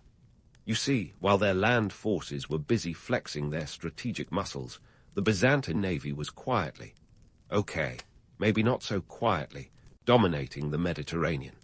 If the Byzantine Empire was a house, the navy was its foundation, holding everything together even when the walls were shaking from every barbarian invasion and internal uprising imaginable. Meet the Dromons, the Byzantine answer to the question, how do we rule the waves? These ships were the Ferraris of the ancient world, sleek, fast, and definitely not for the faint-hearted. Some might say they were the ancient equivalent of a surprise party, but for your enemies. The Dromons could cut through the water like a hot knife through butter, thanks to their lightweight construction and dual-purpose design. They were equipped with both sails and oars, making them as adaptable as the empire itself. While the Romans were still fiddling with their triremes, those three-banked beasts of ancient burden, the Byzantines saw an opportunity to innovate. The Dromons typically featured two banks of oars, which made them faster and more maneuverable. By the 7th century, these ships were the backbone of the Byzantine navy, able to carry anywhere from 100 to 300 men. Imagine a floating fortress that could zip around like a speedboat. Impressive, right? But wait, there's more. Let's not forget the piece de resistance of Byzantine naval warfare, Greek fire.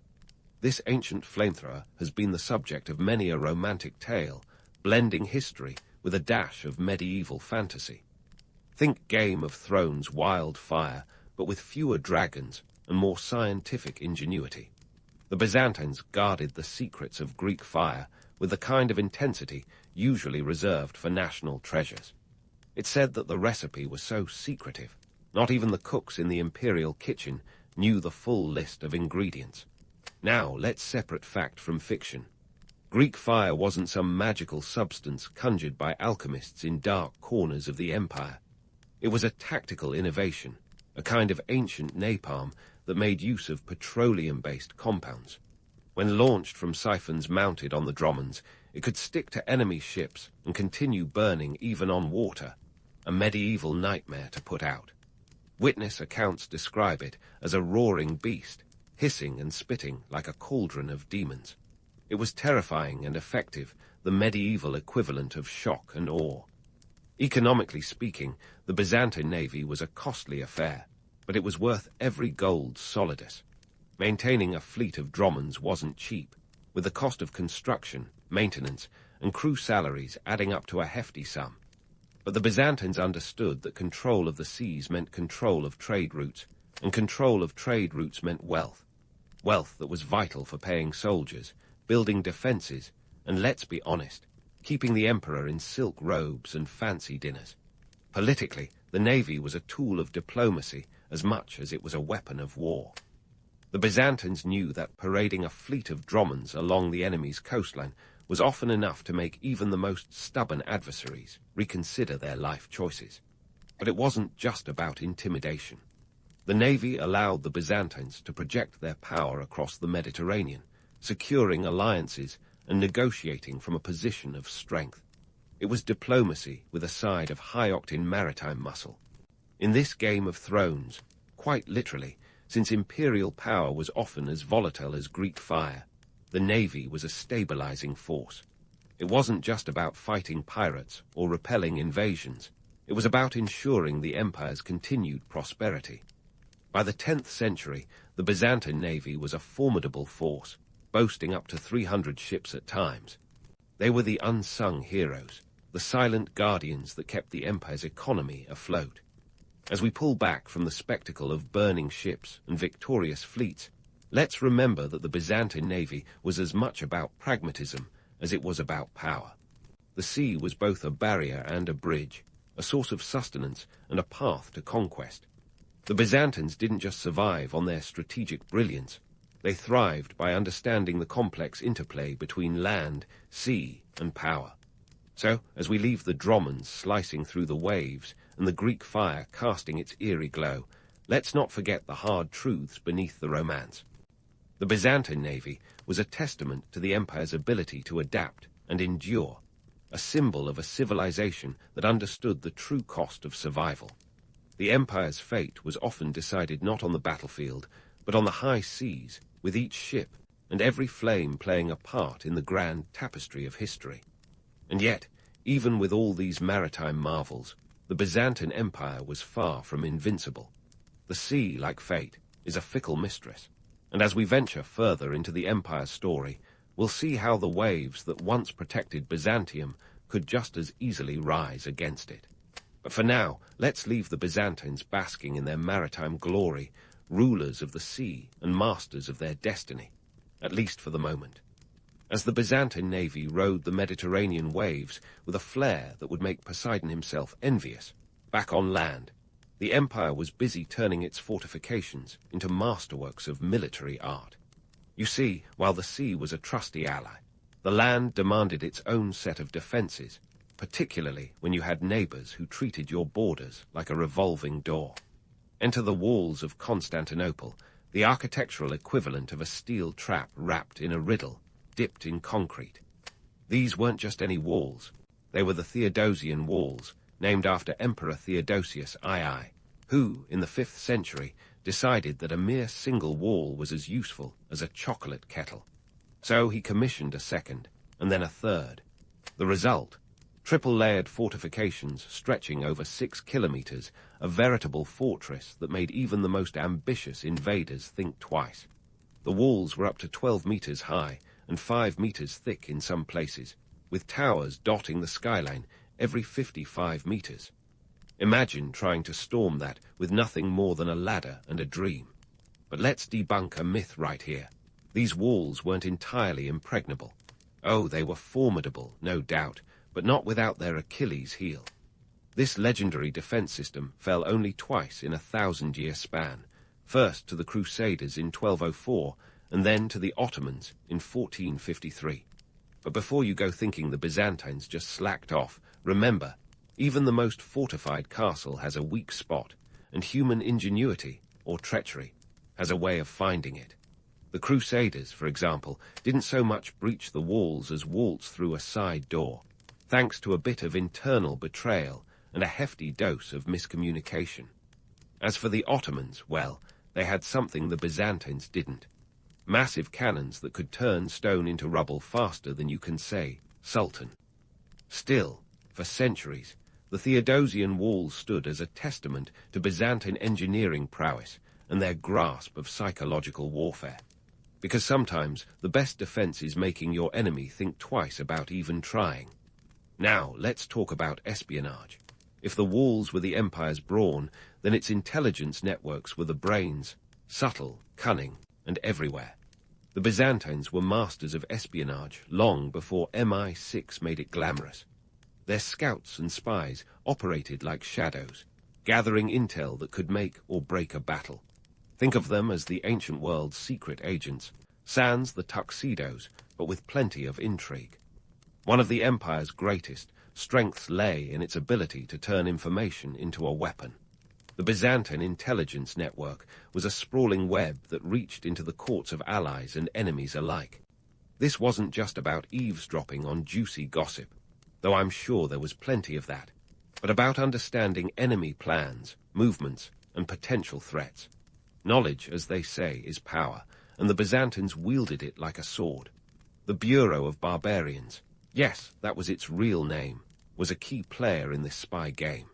Established to manage relations with foreign peoples, it was essentially a front for gathering intelligence.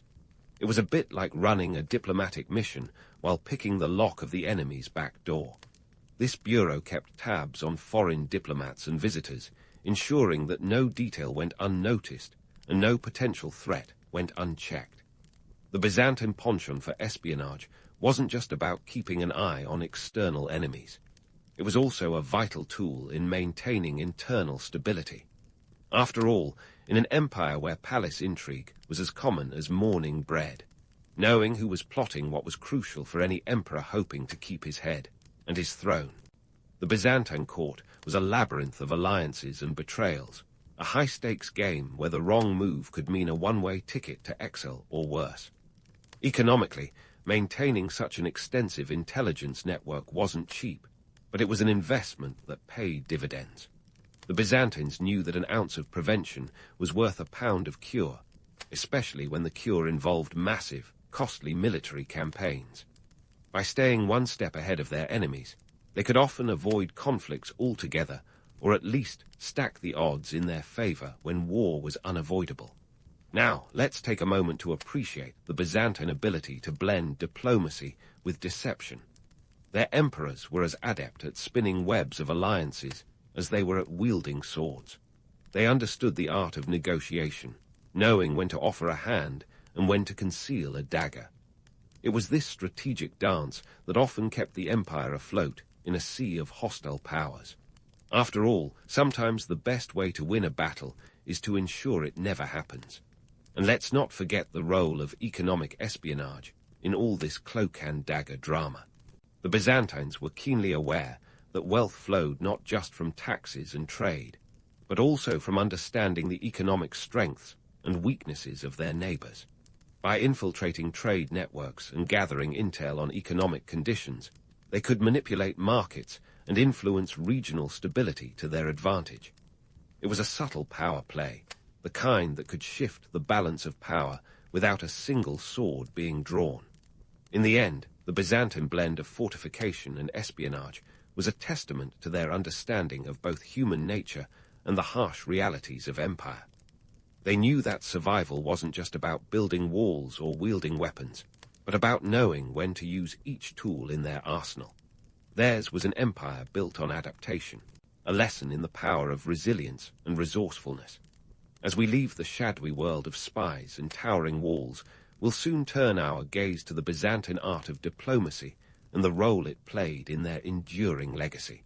But for now, let's admire the empire's ability to weave a tapestry of stone and secrets, a testament to human ingenuity in the face of an ever-changing world. As we step away from the shadowy corridors of Byzantine espionage and the imposing walls of Constantinople, let's march right into the heart of what truly kept the Byzantine military marching: money.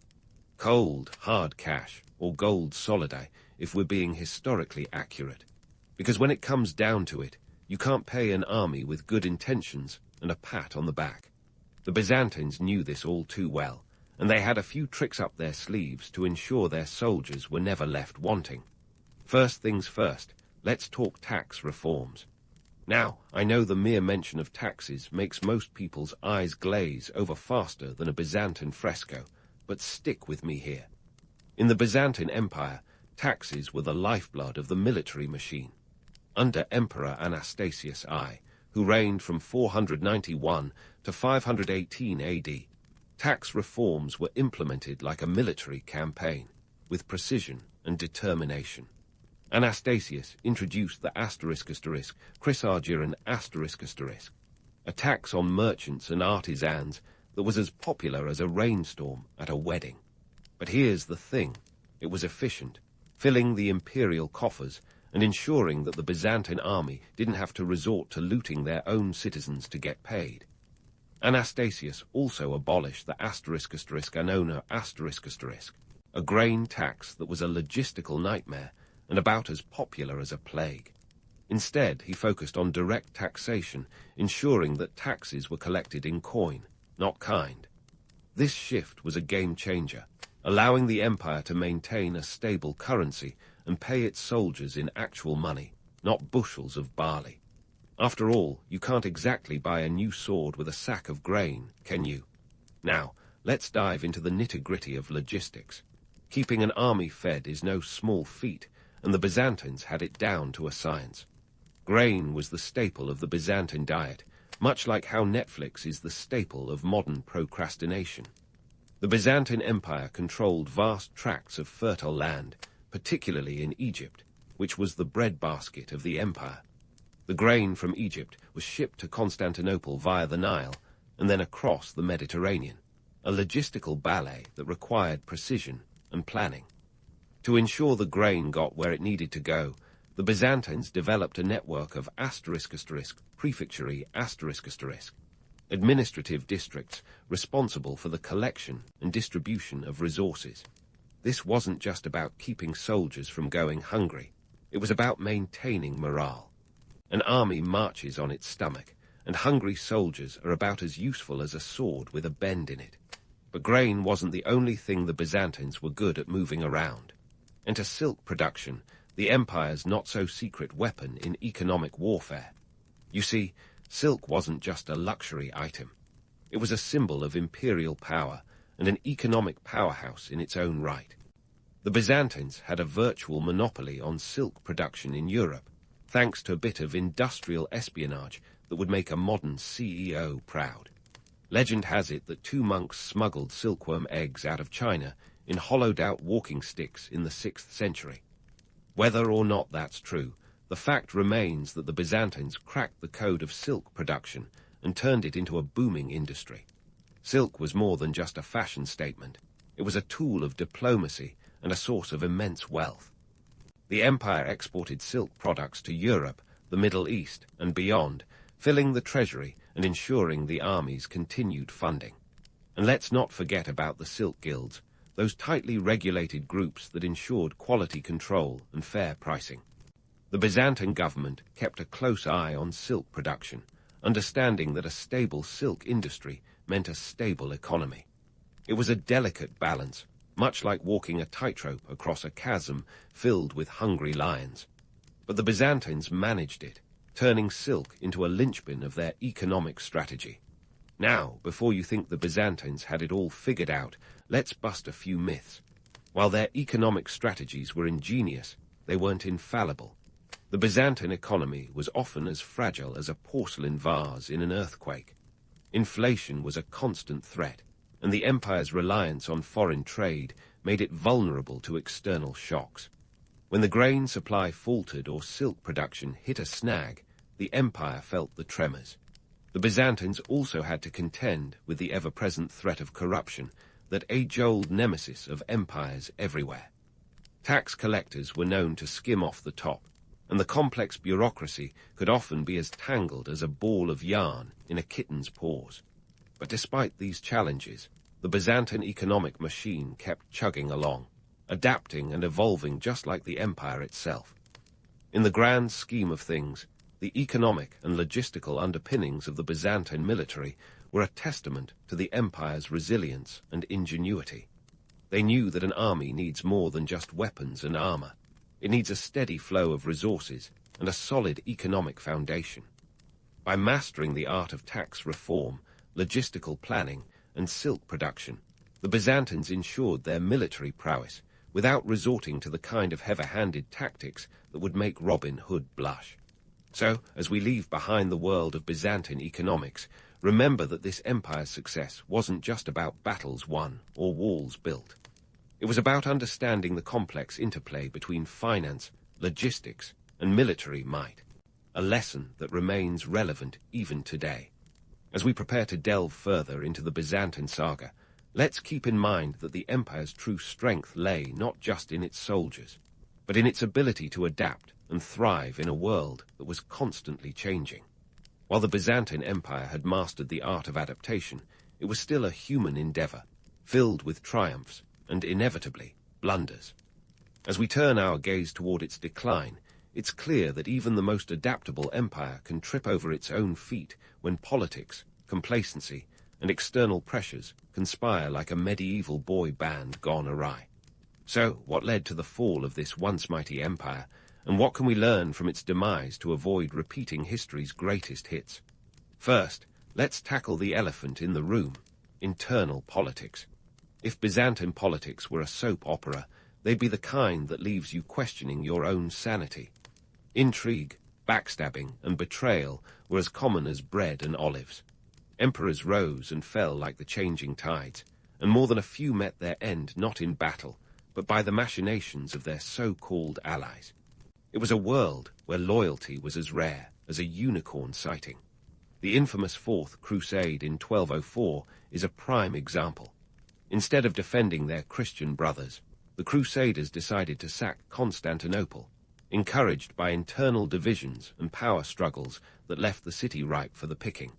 The city's wealth was looted, its defenses weakened, and the empire fragmented, setting the stage for its eventual downfall. Then there's the issue of complacency, a silent killer if there ever was one. The Byzantines had spent so long being the smartest kid in the historical classroom that eventually they started to believe their own hype. The once dynamic tagmata and dromons became relics of a bygone era as the empire's military strategies grew stagnant. While their neighbors were busy innovating, the Byzantines were busy reminiscing. Think of it as the military version of clinging to VHS tapes while everyone else is streaming in 4K, and let's not forget the external pressures. The Byzantines were surrounded by neighbors who viewed their empire like a piñata at a particularly competitive birthday party. The Seljuk Turks, the Normans, the Bulgarians, and finally, the Ottoman Turks, all took turns testing the empire's defenses. By the time the Ottomans came knocking at the gates of Constantinople with their massive cannons, in 1453, the city was a shadow of its former self. Those once impenetrable Theodosian walls crumbled under the onslaught, and the city fell after a siege that lasted just 53 days. The Byzantine Empire, which had stood for over 1,000 years, was finally no more. But let's not romanticize their fall too much. History loves a good drama, but the truth is often less thrilling. The Byzantines didn't go out with a grand final stand. They collapsed under their own weight, a cautionary tale about the dangers of resting on one's laurels and ignoring the winds of change. Remember, the same walls that once symbolized their strength had become their prison, trapping them in an outdated mindset. So, what strategic lessons can we glean from the Byzantines? First and foremost, adaptability is key, but it must be continuous. An empire, or any organization for that matter, can't afford to rest on past glories. Complacency is the enemy of progress. Secondly, internal unity is crucial. The Byzantines' downfall was hastened by political infighting and betrayal, a reminder that internal cohesion can be as important as external defense. Finally, innovation should never cease. The Byzantine ability to adapt was legendary, but it eventually faltered. Whether in military strategy or economic policy, the need to evolve with the times is paramount. In conclusion, the Byzantines were, in many ways, the architects of their own downfall. They were brilliant, resourceful, and often ahead of their time. But they were also human, prone to the same mistakes and hubris that have toppled empires throughout history. As we look back on their legacy, let's remember them not just for their achievements, but for the lessons they left behind. Because, as they say, those who fail to learn from history are doomed to repeat it, and nobody wants to be caught in that particular rerun. So let's tip our hats to the Byzantines, history's ultimate survivalists, and hope that we can navigate our own ever-changing world with a bit more foresight and a lot less drama.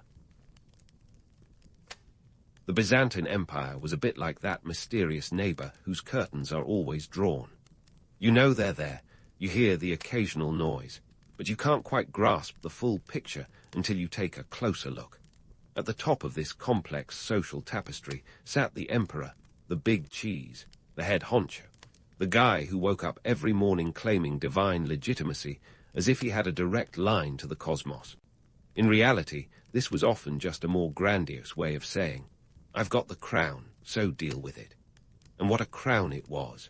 Encrusted with enough jewels to make a modern-day rapper blush, it was as much a symbol of power as it was a reflection of the empire's wealth, which in the year 500 was quite substantial. With territories stretching from the eastern Mediterranean to parts of North Africa, this empire was the heir to Roman traditions, but with its own Byzantine twist. Now, if you think modern office politics are bad, let's talk about the imperial court. Imagine a place where etiquette was more intricate than a Silicon Valley dress code, and everyone was more concerned about their titles than a LinkedIn influencer. The court was a place of glittering ceremonies, where wearing the wrong tunic could mean social suicide. The emperor was surrounded by a cadre of officials, each with titles more elaborate than a medieval fantasy novel. The Protovestiarios, for instance, was the imperial wardrobe master. Yes, you heard right. a whole position dedicated to making sure the emperor's closet was on point. And heaven help you if you didn't bow at the right angle or address someone by their correct title. It was enough to make a monk lose his cool, and they were the chillest of the lot, spending their days in prayer and contemplation. Speaking of monks, religion wasn't just the spiritual backdrop here, it was the whole stage. The emperor was seen as God's representative on earth, a fact that was helpful when you needed to squash a rebellion or two. Imagine trying to argue with someone who claims divine approval for their every decision. It's a bit like arguing with a cat that insists on sitting on your laptop. You can try, but you're not going to win. The emperor's divine legitimacy was also a handy tool for maintaining order. In a world where the next coup could be just around the corner, claiming your rule was sanctified by the heavens was a pretty solid insurance policy. But for all the fancy titles and divine claims, the real power often lay in the Byzantine bureaucracy. Here, words were wielded like weapons, and the right document could topple a rival faster than you can say Byzantine intrigue. The Byzantine civil service was massive, employing thousands of scribes, clerks, and officials. By the 6th century, Constantinople, the empire's capital, was home to over 500,000 people, many of whom were involved in this bureaucratic behemoth. Navigating this system required not just intelligence, but a good deal of cunning, skills that were just as crucial for survival as knowing which fork to use at a banquet. And let's not forget the role of the military. The Byzantine army was a formidable force, not just in size, but in its strategic prowess. At its height, the empire could field thousands of soldiers, and its navy was one of the most advanced in the world, utilizing a fearsome weapon known as Greek fire, a flammable liquid that could burn on water, making it the medieval equivalent of a flamethrower. The military wasn't just about conquest, though. It was also a crucial part of the social hierarchy. High-ranking military officials often held as much power as those in the imperial court, and sometimes even more.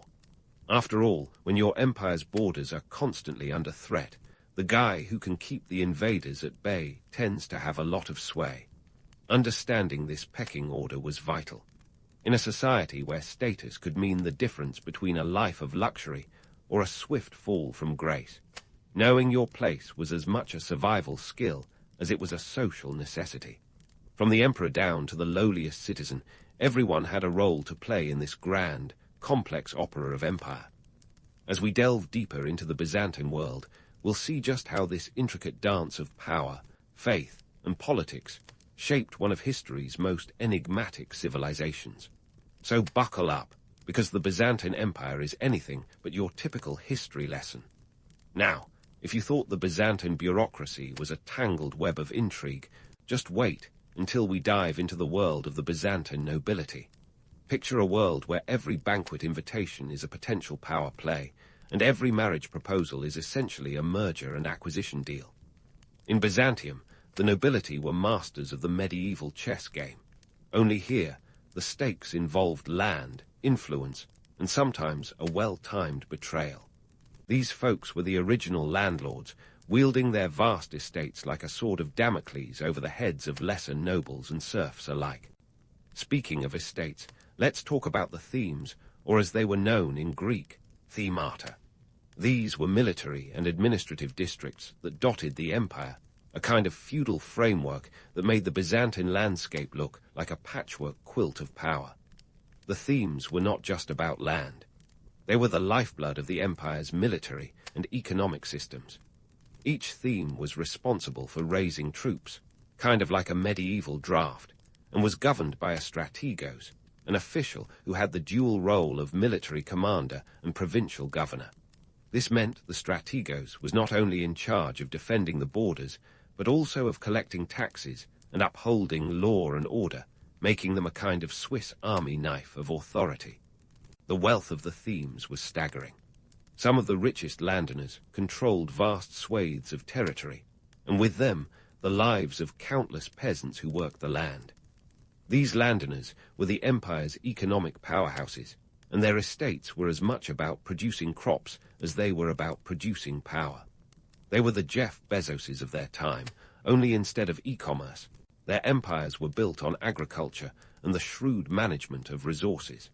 And much like today's billionaires, their influence extended far beyond their immediate interests, affecting everything from local politics to imperial policy. But hold on, because the real drama was happening behind closed doors. Aristocratic marriages were less about romance and more about strategic alliances, a bit like a Game of Thrones subplot without the dragons.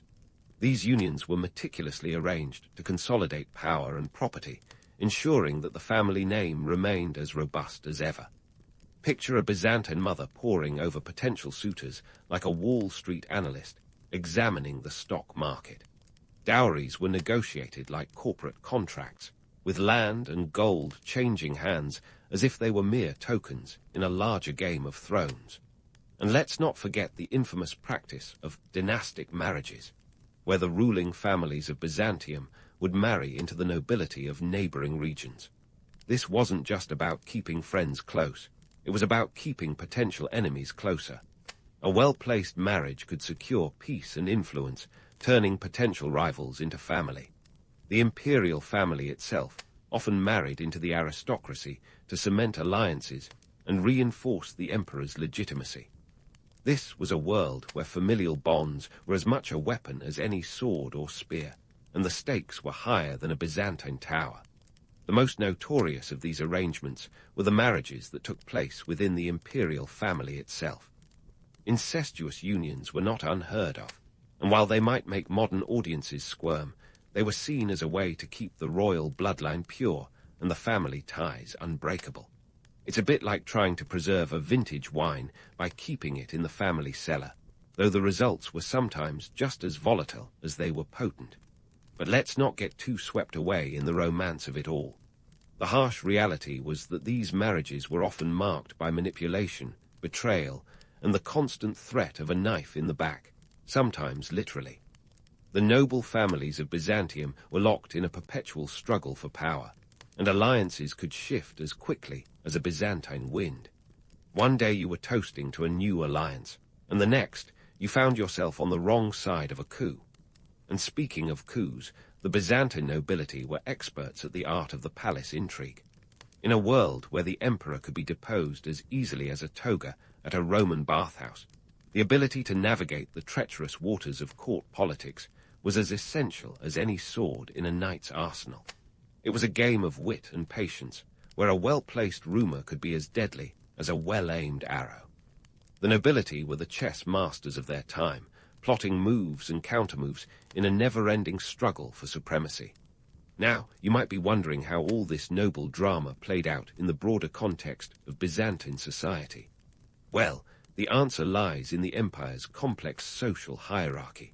Just as the emperor's divine legitimacy was a tool for maintaining order, so too was the rigid class structure that defined Byzantine life. At the top were the nobility, whose wealth and influence were rivaled only by their ambition. Below them were the middle classes, the merchants and traders who were the backbone of the Byzantine economy. And at the bottom were the peasants, whose labor sustained the empire, but whose voices were rarely heard above the din of noble feuds. This stratified society was both a blessing and a curse. On the one hand, it provided stability and a clear sense of order in a world that was anything but predictable. On the other, it created a system where power and privilege were concentrated in the hands of a few, leaving the majority to toil in obscurity. It's a tale as old as time, and one that continues to resonate even in our modern age. So there you have it, a glimpse into the lives of the Byzantine nobility, who were as much a part of the empire's story as any emperor or general. Their tales of intrigue and ambition remind us that while the players may change, the game of power remains the same. As we continue to explore the Byzantine world, we'll see how these noble games played out in the broader tapestry of history, and what lessons they hold for us today.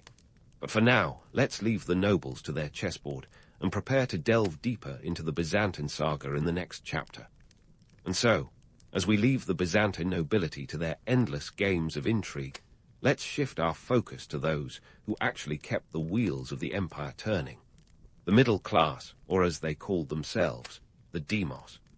These folks were the empire's real MVPs, the ones who transformed Byzantine ingenuity into economic stability, and somehow managed to do so without a single jewel-encrusted crown to their name. They were the merchants, artisans, and tradespeople, the heartbeat of Constantinople, the empire's bustling capital. If the nobles were playing chess, the demos were playing poker, with a keen eye on the cards and a knack for calling bluffs. The Byzantine middle class was no monolith. It was a vibrant tapestry of professions and trades. Merchants travelled the treacherous Silk Road, bringing spices and silks from the east, while artisans crafted exquisite mosaics and icons that adorned the city's churches. These were the same folks who could haggle the price of a sheep's wool down to the last obol, a feat that required the kind of negotiation skills you might now find in a high-stakes business meeting. In an empire where the economy could be as unpredictable as a Byzantine storm, having a diverse skill set was not just advantageous, it was crucial. Constantinople itself was a metropolis bustling with energy and enterprise. Think of it as the New York City of its time, only with more tunics and fewer skyscrapers. The city's marketplaces, known as forums, were the epicenter of this activity. The Forum of Constantine and the Forum of Theodosius were the medieval equivalents of Wall Street, where fortunes could be made or lost in a heartbeat. Traders from across the empire and beyond gathered here, creating a melting pot of cultures and languages. It was the kind of place where you'd hear Latin, Greek, Arabic, and a smattering of other tongues all in a day's work. If you ever wondered where the phrase, "it's all Greek to me," originated, you wouldn't be far off the mark. Now let's talk about haggling, a skill so refined in Byzantium that it could be considered an Olympic sport. Picture a merchant, his stall piled high with vibrant fabrics, engaging in a verbal joust with a customer who was determined to get the best deal.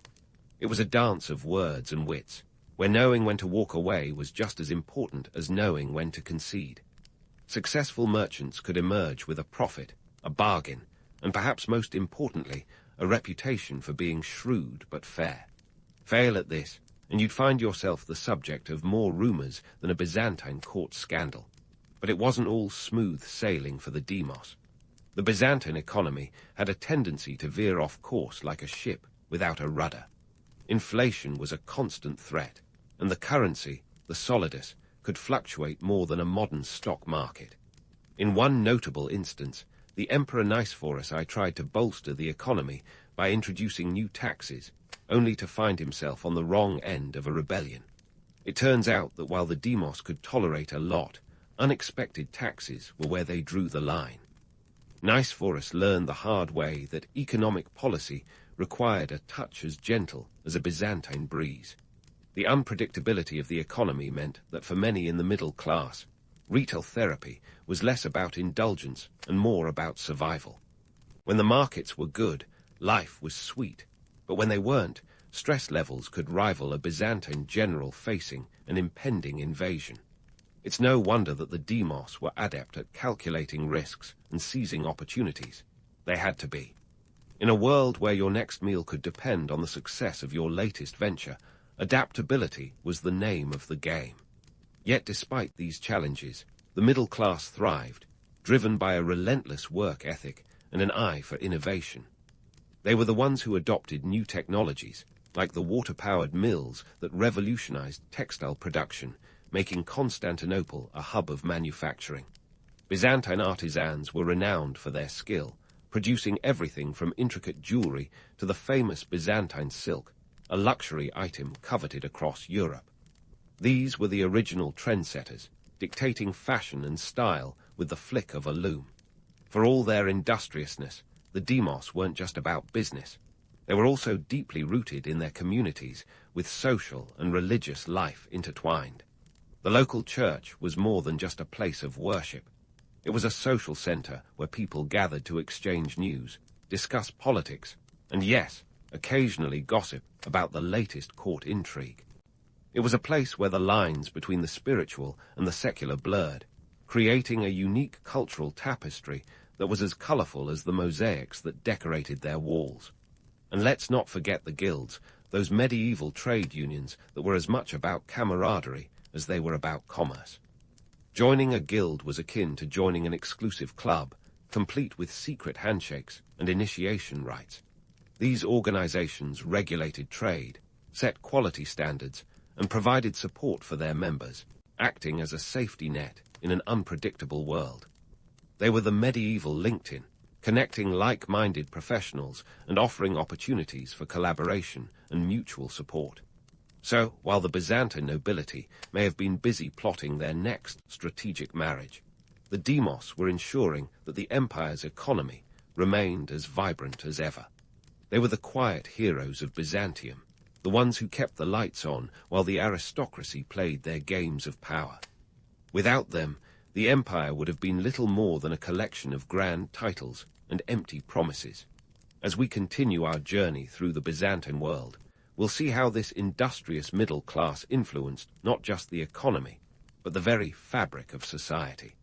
Their story is one of resilience and resourcefulness, a testament to the enduring spirit of those who thrive in the face of adversity. And while the Byzantine Empire may have eventually faded into the annals of history, the legacy of the demos lives on, a reminder that the true strength of any civilization lies not in its rulers, but in the people who call it home. Stay tuned as we delve deeper into the Byzantine saga, exploring the lives of those who stood at the crossroads of empire and faith, and discovering the lessons their stories hold for us today. Now, as we leave behind the bustling streets of Constantinople and the hustling demos, let's take a detour to the less glamorous, yet equally crucial, corners of the Byzantine Empire, the rural landscapes where the real backbone of the empire toiled, the peasantry. If the middle class was the engine driving Byzantine prosperity, the peasants were the fuel, laboring tirelessly under the weight of both the sun and hefty taxes. In a world that often glorified the glitz of court life, these folks were the unsung heroes, ensuring the empire didn't grind to a halt. Life as a Byzantine peasant was no pastoral idyll, despite what romanticized tales might suggest. Forget Instagrammable sunsets over golden fields. Their existence was more about enduring the harsh reality of survival. We're talking backbreaking work from sunrise to sunset, with a side of Byzantine bureaucracy. The typical peasant family worked land that was often not their own, subject to the whims of their landlords and the government. And when tax collectors came knocking, it wasn't just a polite inquiry. It was more akin to a medieval version of a repo man, and you were the car. Picture this, a family of 5 on a modest plot, eking out a living with little more than hope and a well-worn plough.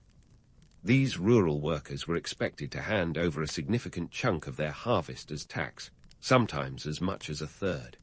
In a bad year, when crops failed, the choice was stark: pay the tax or face dire consequences. And let's just say, Byzantine jails weren't known for their hospitality. In fact, heavy taxation was a perennial gripe among peasants, and for good reason. It turns out that even in the Middle Ages, the saying, "nothing is certain but death and taxes," held true. But why did these taxes hit so hard? Well, the empire had a lot of mouths to feed, both literally and figuratively. The Byzantine military machine was a costly beast, and those elaborate court ceremonies we talked about earlier didn't pay for themselves. Plus, the sprawling bureaucracy required a constant influx of cash to keep the gears of government turning. It's a bit like trying to maintain a luxury car on a budget. Eventually, something's got to give. And in the Byzantine Empire, it was often the peasants who bore the brunt. Despite their hardships, these rural communities were tight-knit. Village life revolved around the church, the local pub. Yes, even Byzantines enjoyed a good ale and communal activities. The Byzantine countryside wasn't just a patchwork of farms. It was a web of relationships and shared struggles. In these villages, everyone knew each other's business, which was both a blessing and a curse. Gossip was the social currency, and your reputation could be as crucial to your survival as your ability to sow a straight furrow. Now, let's talk about those times when the peasants decided they'd had enough, when the weight of oppression tipped the scales toward rebellion. The Byzantine Empire witnessed several peasant revolts, and these weren't just minor scuffles. Take the revolt led by Thomas the Slav in the early 9th century. It wasn't just a local uprising. It was a full-blown rebellion that saw Thomas rallying thousands against the empire. His army, a motley crew of disenchanted peasants and outlaws, managed to march right up to the gates of Constantinople itself. Talk about a wake-up call for the Byzantine elite. What sparked these revolts?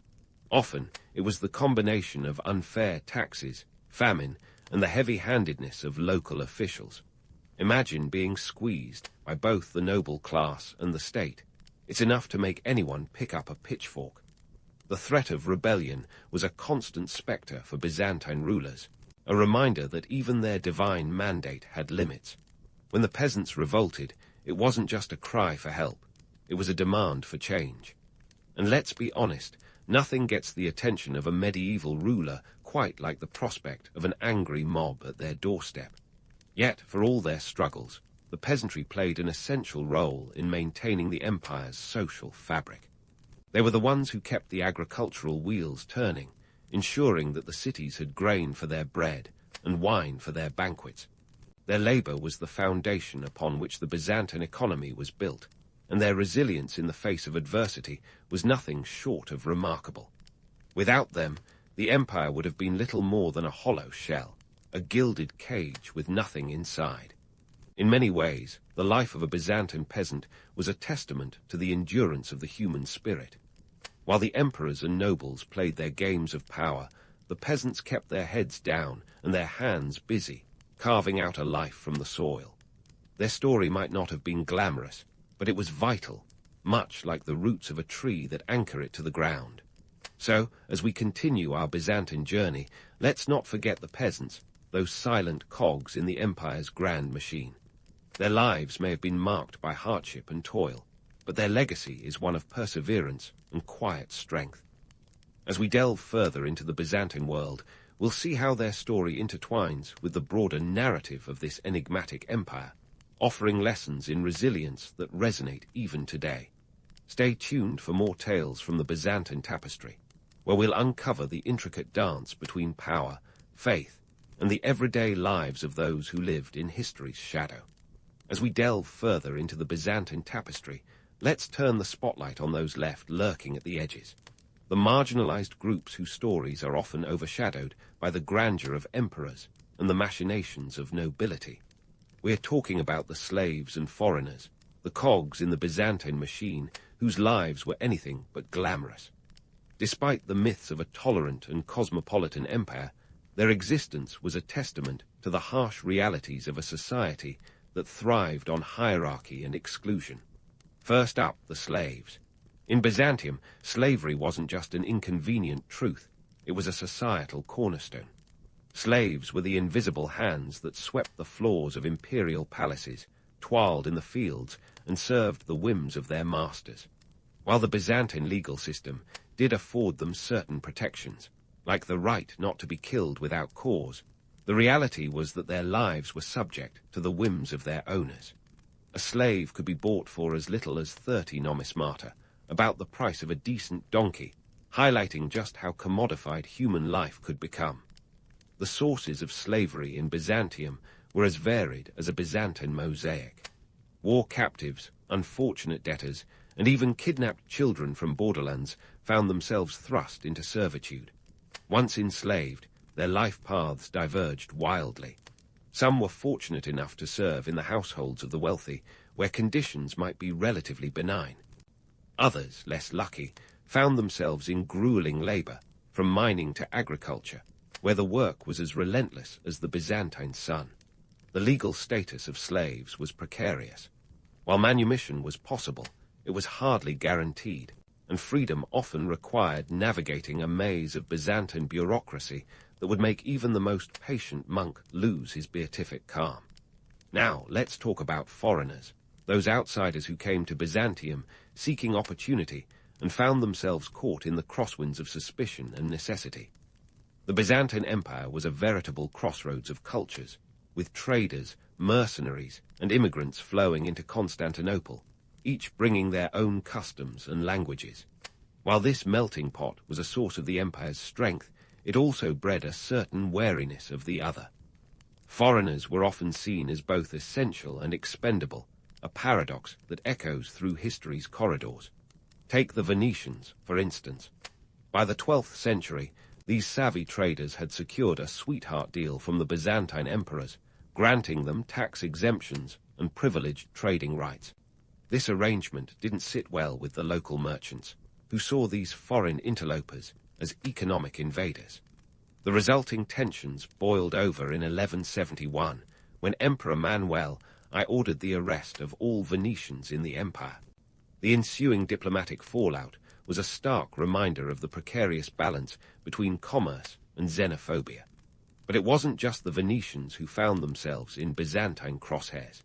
Foreign mercenaries, known as barbarians in the rather uncharitable parlance of the time, were both feared and valued for their martial prowess. These warriors, hailing from places like the Norse lands and the steppes of Central Asia, were often employed in the Byzantine military, where their loyalty was as mercurial as the gold they were paid in. While they filled the ranks of the famed Varangian Guard, those axe-wielding Norsemen who served as the emperor's personal bodyguards, trust was always a brittle veneer, easily shattered by shifting allegiances and the promise of wealth. The myth of Byzantine inclusivity, then, was just that, a myth. While the empire's cosmopolitan veneer suggested a welcoming embrace, the reality was more a wary handshake, always ready to pull back. Foreigners and slaves were crucial to the functioning of the empire, yet they were also reminders of the fault lines that ran just beneath the surface of Byzantine society. Now, let's zoom out and consider how this complex social structure contributed to the Byzantine Empire's resilience and, ultimately, its downfall. On one hand, the rigid hierarchy provided stability, creating clearly defined roles that kept the engine of empire humming. The emperor, seated at the top with his divine legitimacy, was the linchpin in a vast network of power that spanned from the opulent halls of Constantinople to the humble villages of Anatolia. This structure allowed the Byzantine Empire to weather storms that might have capsized lesser states, a testament to its institutional endurance. However, this very rigidity also sowed the seeds of decline. The concentration of power and privilege in the hands of a few created a brittle social order that struggled to adapt to changing times. As external pressures mounted, from the rise of Islam to the relentless encroachment of Western European powers, the cracks in this hierarchical facade began to widen. The empire's reliance on a static social order made it ill-equipped to handle the dynamic challenges of a rapidly changing world. Moreover, the exclusion of marginalized groups from meaningful participation in society stunted the empire's growth. Slaves and foreigners, though integral to the empire's economy and military, were denied full inclusion, limiting their potential contributions. This exclusionary approach fostered resentment and weakened the social cohesion necessary for the empire to respond effectively to crises. In a world where adaptability was key, the Byzantine Empire's inability to fully leverage the potential of its diverse population proved a costly oversight. And so, as the Byzantine Empire faded into the annals of history, it left behind a legacy both majestic and cautionary. The empire's story is a reminder that while power can build great civilizations, it is the people, those from palatial halls to peasant huts, who sustain them. The Byzantine tapestry, rich with intrigue and ambition, offers lessons that remain relevant today. It teaches us about the dangers of rigid hierarchies, the importance of inclusivity, and the resilience born from diversity.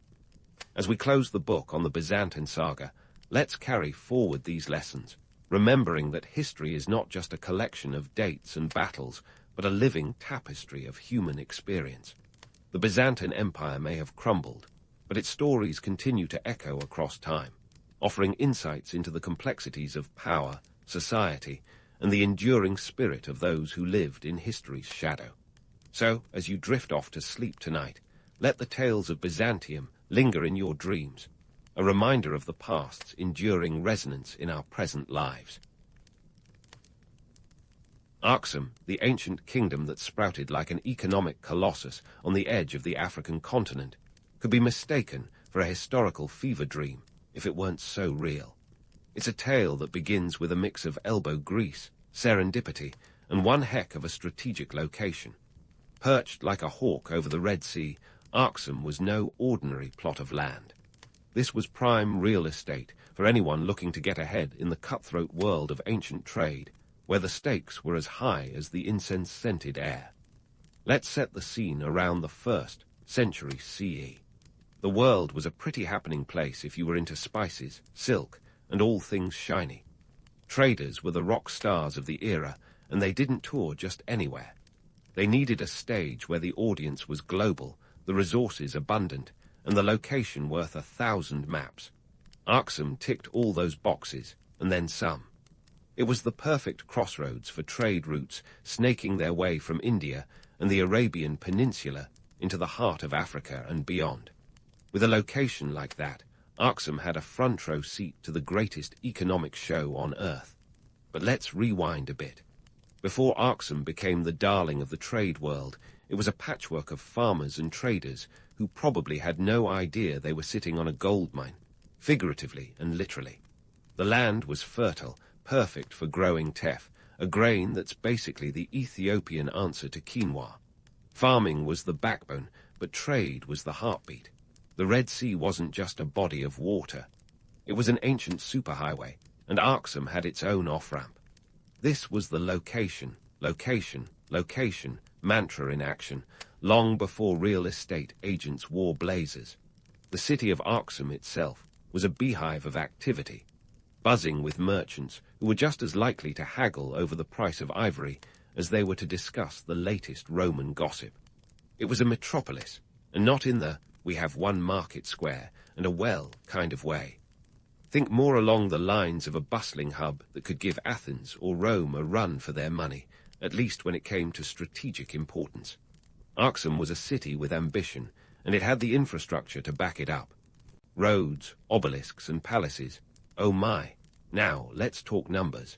Historians estimate that Aksum was home to tens of thousands of people at its peak, which, for the time, was quite substantial. This wasn't just a city, it was a statement. And that statement was, "We're here, we trade, get used to it." The trade networks they established were vast, stretching from the Nile Valley to the shores of India. They dealt in gold, ivory, and even wild animals, turning Aksum into an ancient version of Wall Street, but with more camels. Of course, every legend has its myths, and Aksum is no exception. There's a romantic notion that it magically rose from the dust, but the reality is far more grounded. It was no overnight sensation. The kingdom of Aksum was built on the backs of countless traders and farmers who understood the value of their location and the resources at their disposal.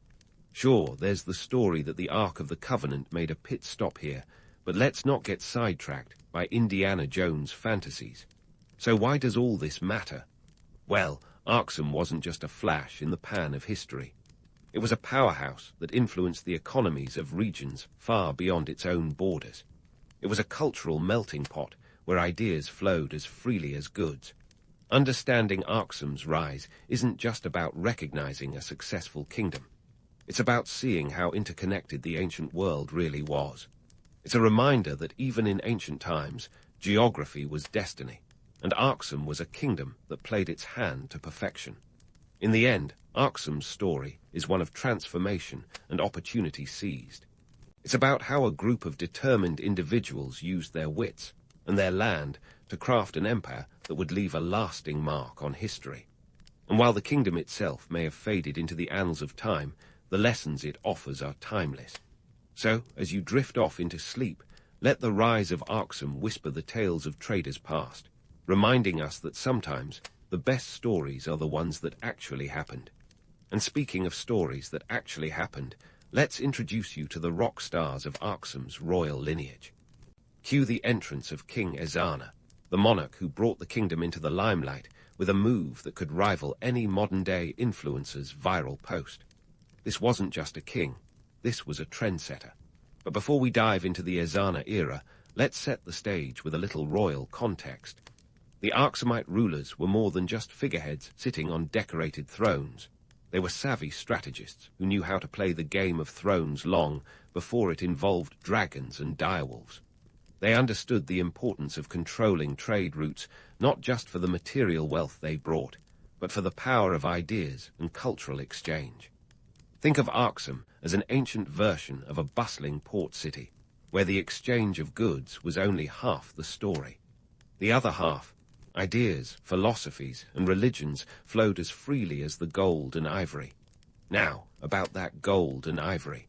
Aksum was a heavyweight in the trade world, dealing in luxuries that had the ancient elite drooling.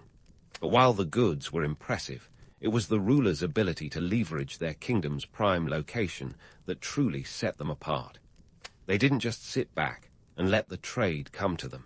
They actively expanded their influence, ensuring Aksum was a name to be reckoned with from the Roman Empire to the Indian subcontinent. Enter our main act, King Ezana, who ascended to the throne in the early 4th century CE. He was the kind of ruler who understood that influence wasn't just about wealth, it was about ideology. And what better way to make a statement than by adopting Christianity? But here's where we pop the myth bubble. Ezana's conversion wasn't some divine epiphany. It was more of a strategic masterstroke. The conversion to Christianity was less about angels singing hallelujah and more about aligning the kingdom with powerful Christian neighbors, like the Romans, who were on the rise and looking for allies. Let's not forget, this was a time when religious affiliations were political currency. Ezana didn't just dip his toes into the Christian waters.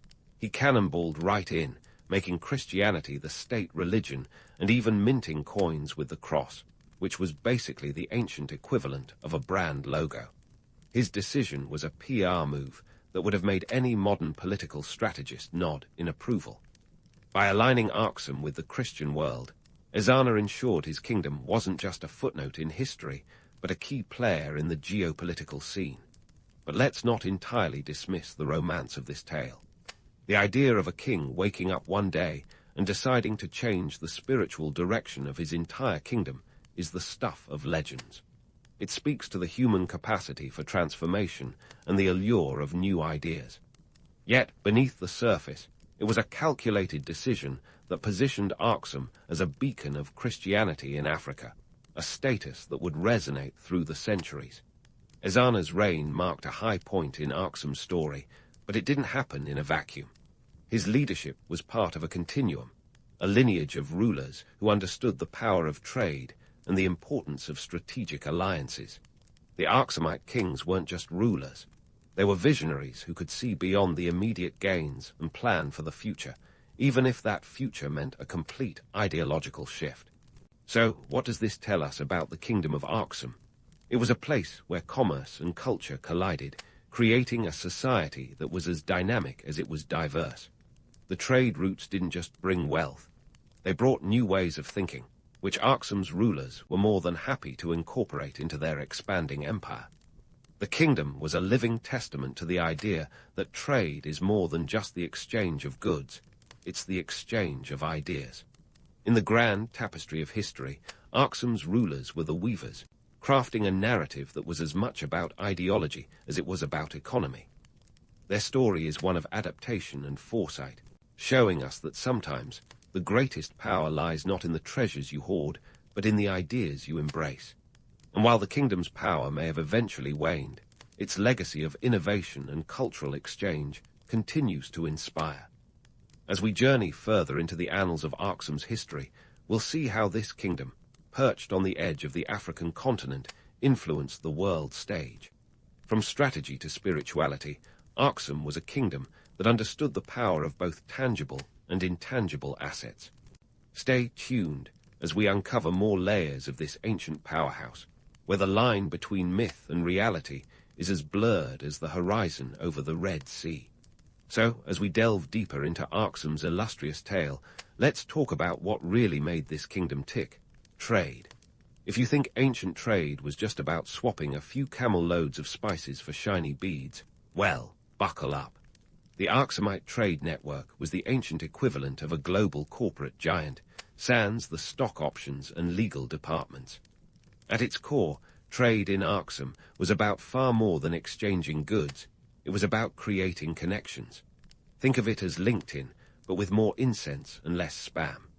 The Aksumites were masters of networking long before the term had anything to do with Wi-Fi. They understood that trade wasn't just about commodities. It was about relationships, and these relationships stretched from the heart of Africa to the bustling markets of the Mediterranean and beyond. Now, let's dish out some specifics.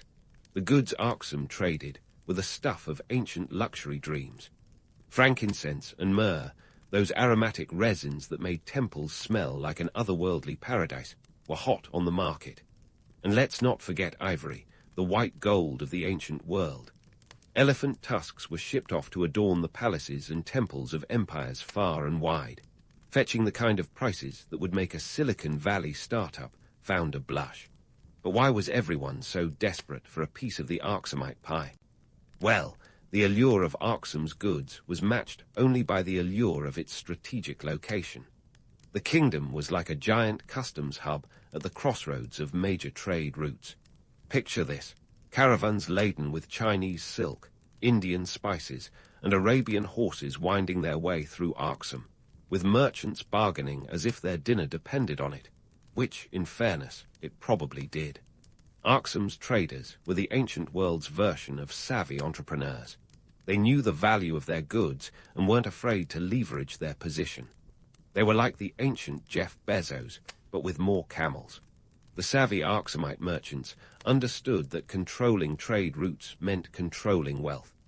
And with wealth came power, influence, and the ability to make the kind of decisions that could shift the balance of power across continents. But wait, let's not skip over the financial wizardry of Aksum's currency system. The Aksumite coins were more than just hunks of metal.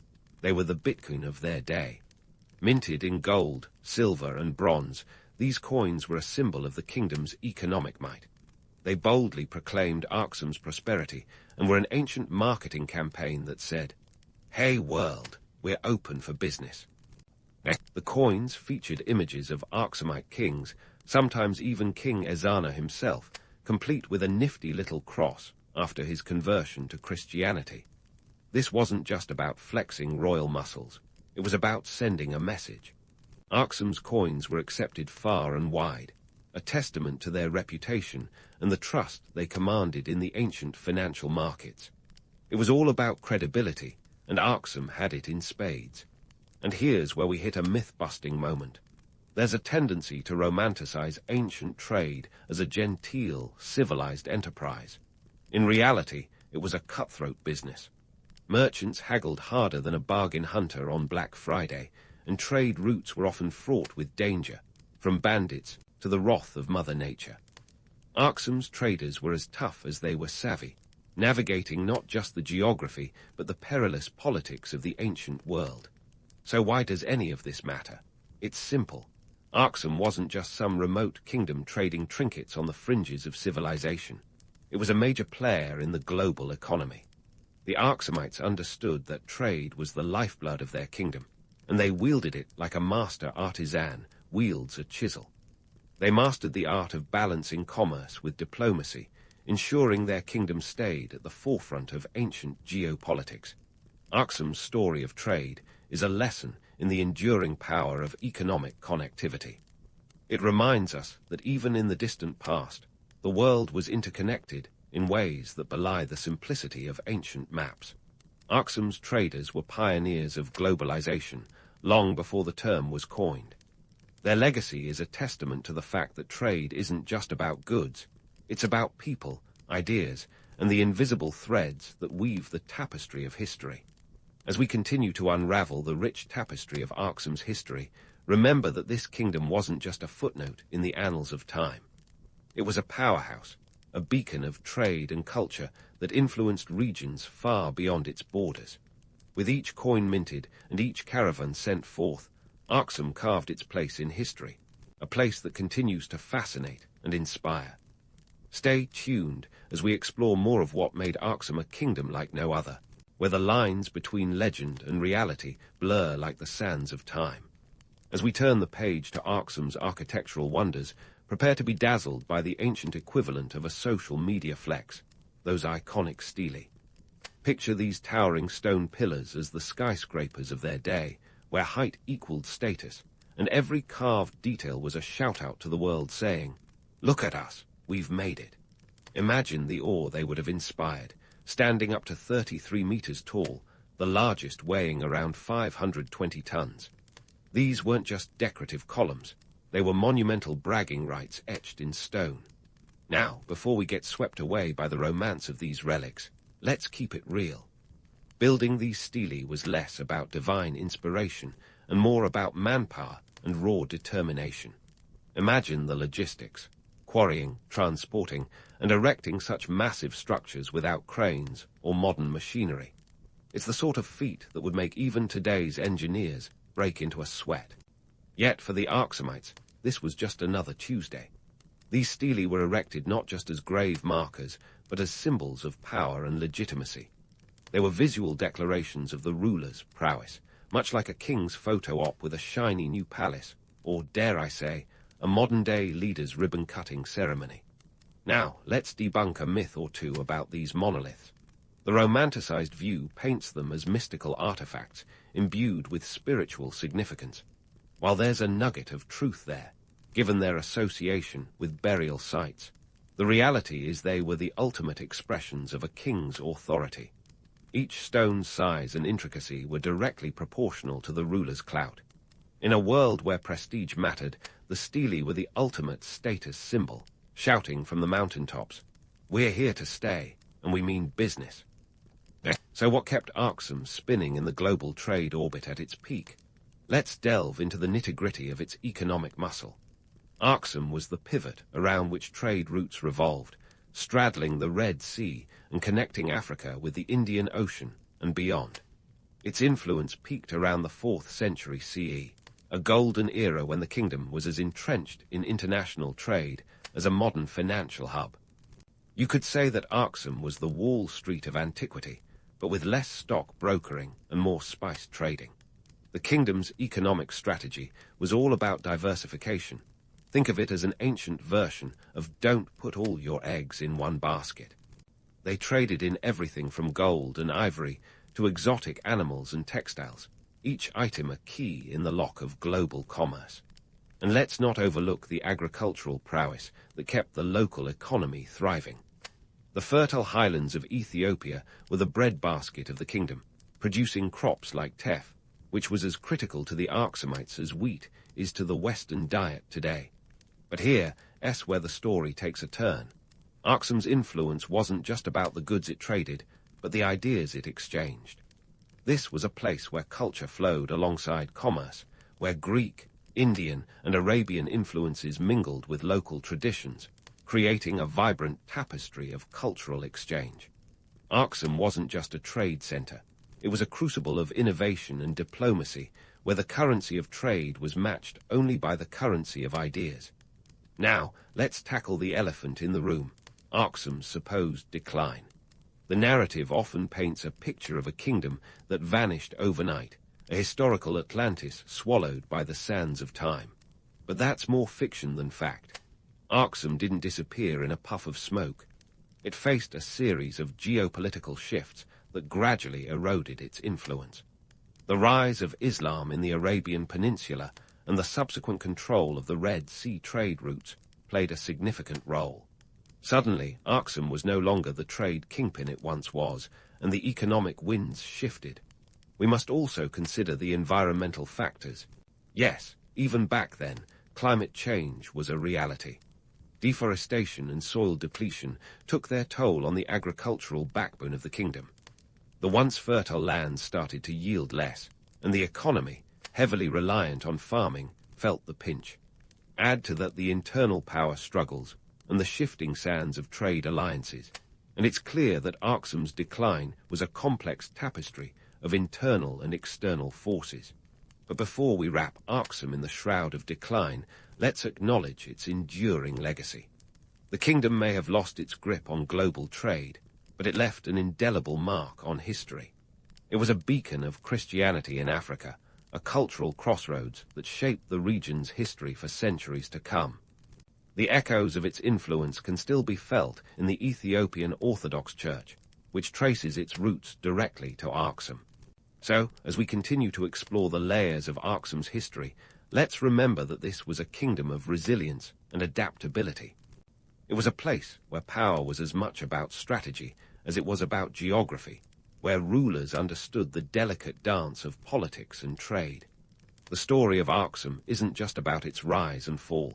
It's about the currents of change that define every empire's journey.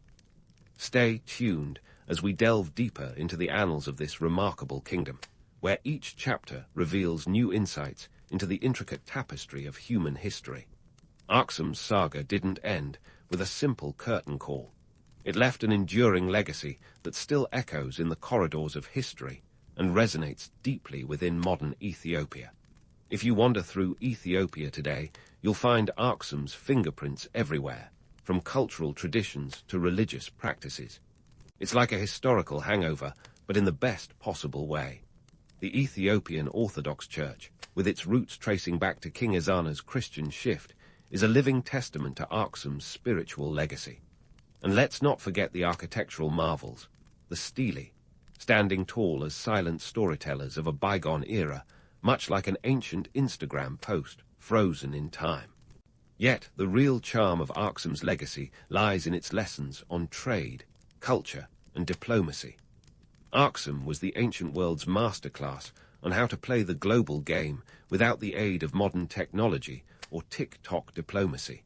The kingdom knew the art of striking a balance between military prowess and shrewd diplomacy.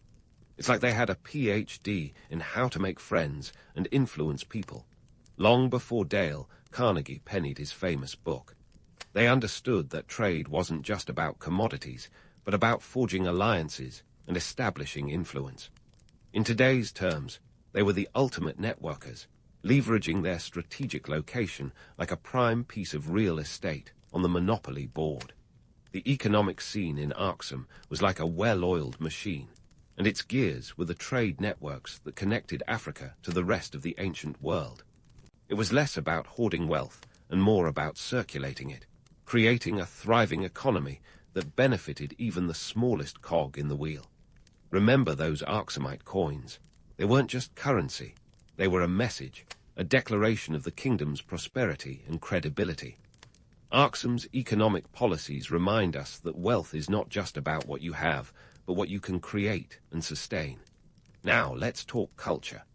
Aksum was a melting pot where ideas from different corners of the world simmered together, creating a rich cultural stew. It was a place where Greek, Roman, Indian, and Arabian influences mingled with African traditions, creating a cultural tapestry that was as diverse as it was vibrant. This cultural exchange was a two-way street, with Aksum contributing its own innovations to the ancient world. It was the Spotify playlist of the ancient world, blending genres and breaking down cultural barriers. But let's not sugarcoat Aksum's decline. The romanticized version of a kingdom fading into oblivion is more fairy tale than fact. The reality is a complex narrative of changing trade routes, environmental challenges, and shifting political landscapes. It wasn't a single event, but a gradual process, much like watching your favorite TV show slowly lose its edge over seasons. The rise of Islam reshaped trade routes, and Aksum found itself on the wrong side of the Red Sea's economic currents. It was like having your favorite coffee shop suddenly overshadowed by a new hipster cafe down the block. Add in internal strife and environmental degradation, and you've got a recipe for decline. Yet, Aksum's story is not one of failure, but of transformation. It teaches us that the rise and fall of empires are part of the natural ebb and flow of history.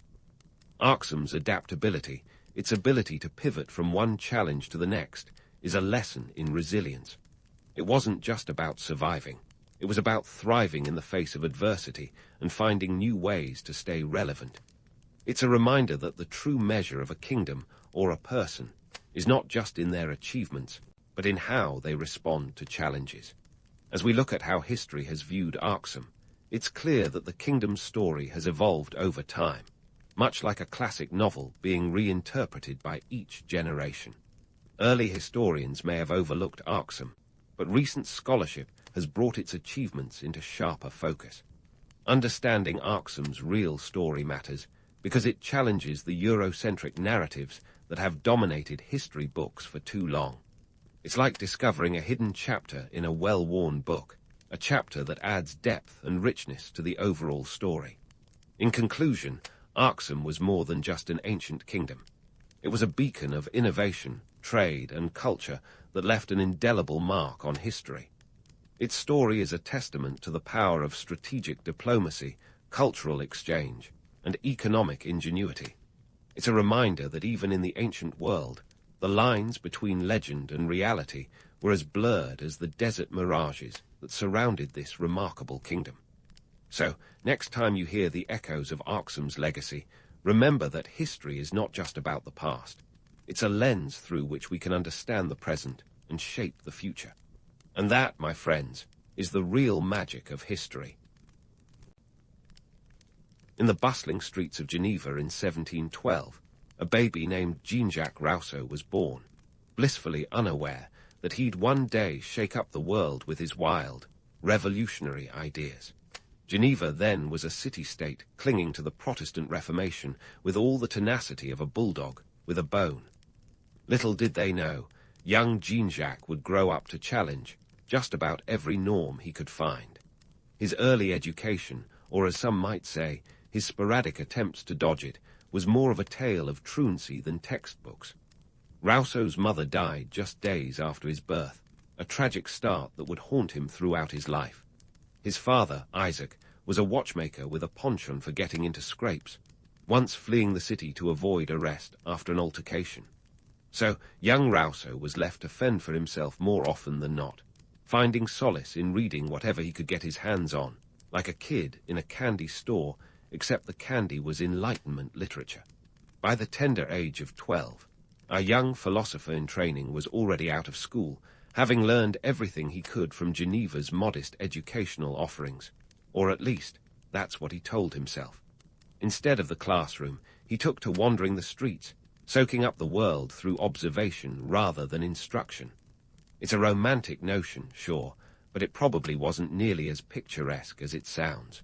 Replace wandering with aimlessly loitering and observation with dodging responsibility, and you get a clearer picture.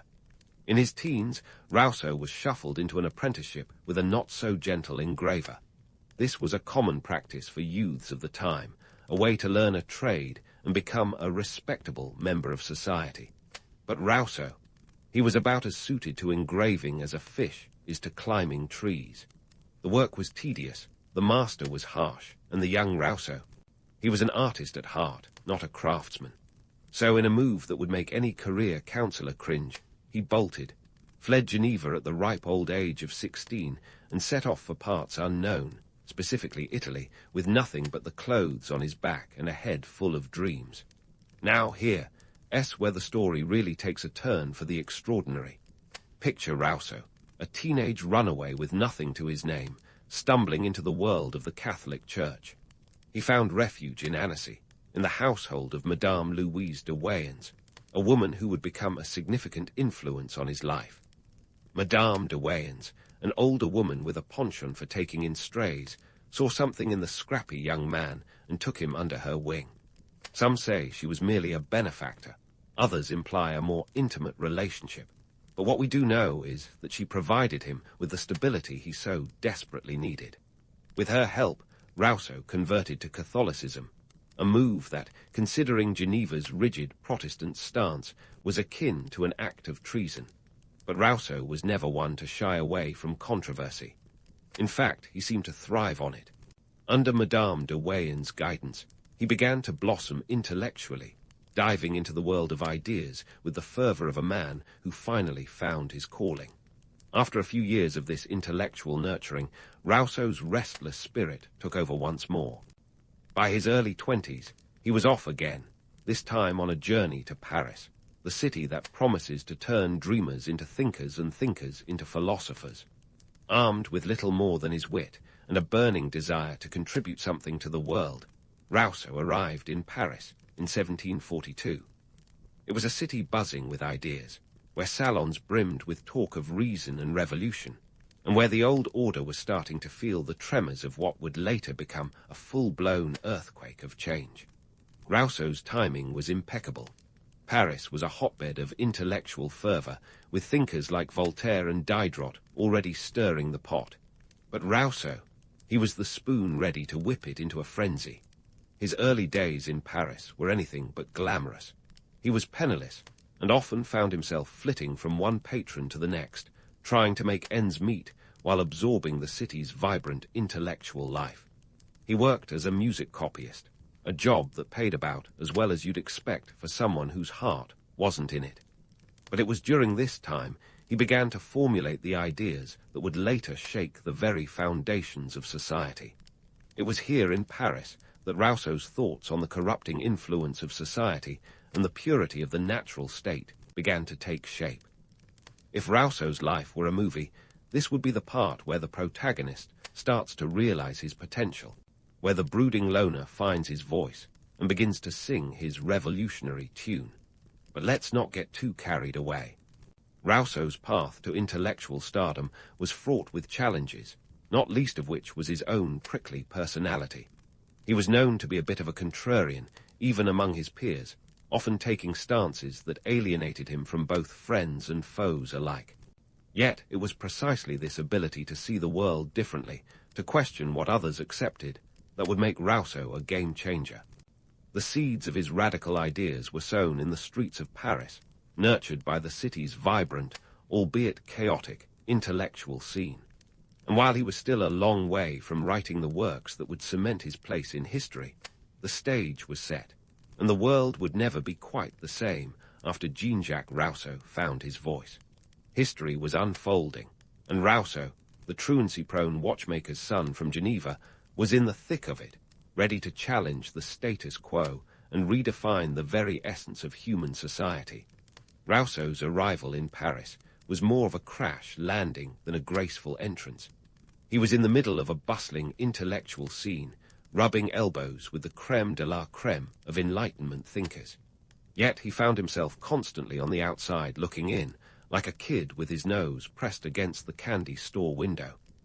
But don't worry, Jean-Jacques was a pro at turning lemons into lemonade, or, in his case, turning existential musings into revolutionary manifestos.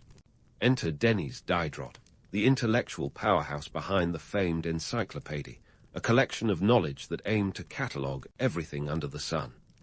If Wikipedia were a book, it would be the encyclopédie, and Diderot was its Jimmy Wales.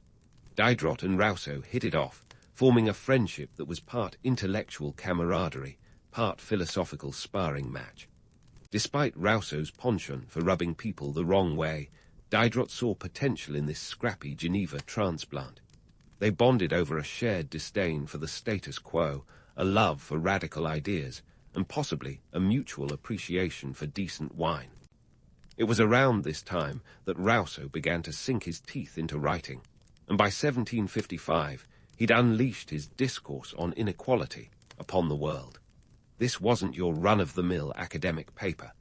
Oh no, this was Rousseau's full-throated critique of modern society, and it was about as popular with the Parisian elite as a rainstorm at a wedding. The discourse argued that civilization, with its fancy manners and polished artifice, was actually corrupting humanity. According to Rousseau, way back when we were all living in caves, grunting and gathering berries, humans were actually better off. Sure, we had no Netflix or indoor plumbing, but we were free from the chains of societal expectations and inequality. Now, let's talk about why this was such a bombshell. France in the mid-18th century was a place where class lines were drawn with the precision of a Swiss watchmaker. You had the nobility, who were living it up in their shea-talks, and the rest of society, who were often struggling to make ends meet. Rousseau's ideas were revolutionary because they challenged this hierarchy, suggesting that the social structures propping up the aristocracy were unnatural and unjust. It was a bit like telling a well-fed cat that it should try life as a mouse for a change. Rousseau's critique didn't just ruffle feathers, it plucked them clean. For the well-to-do, the discourse on inequality was more than a philosophical musing. It was a direct threat to their cushy lifestyles. His idea that private property was the root of social ills was particularly incendiary.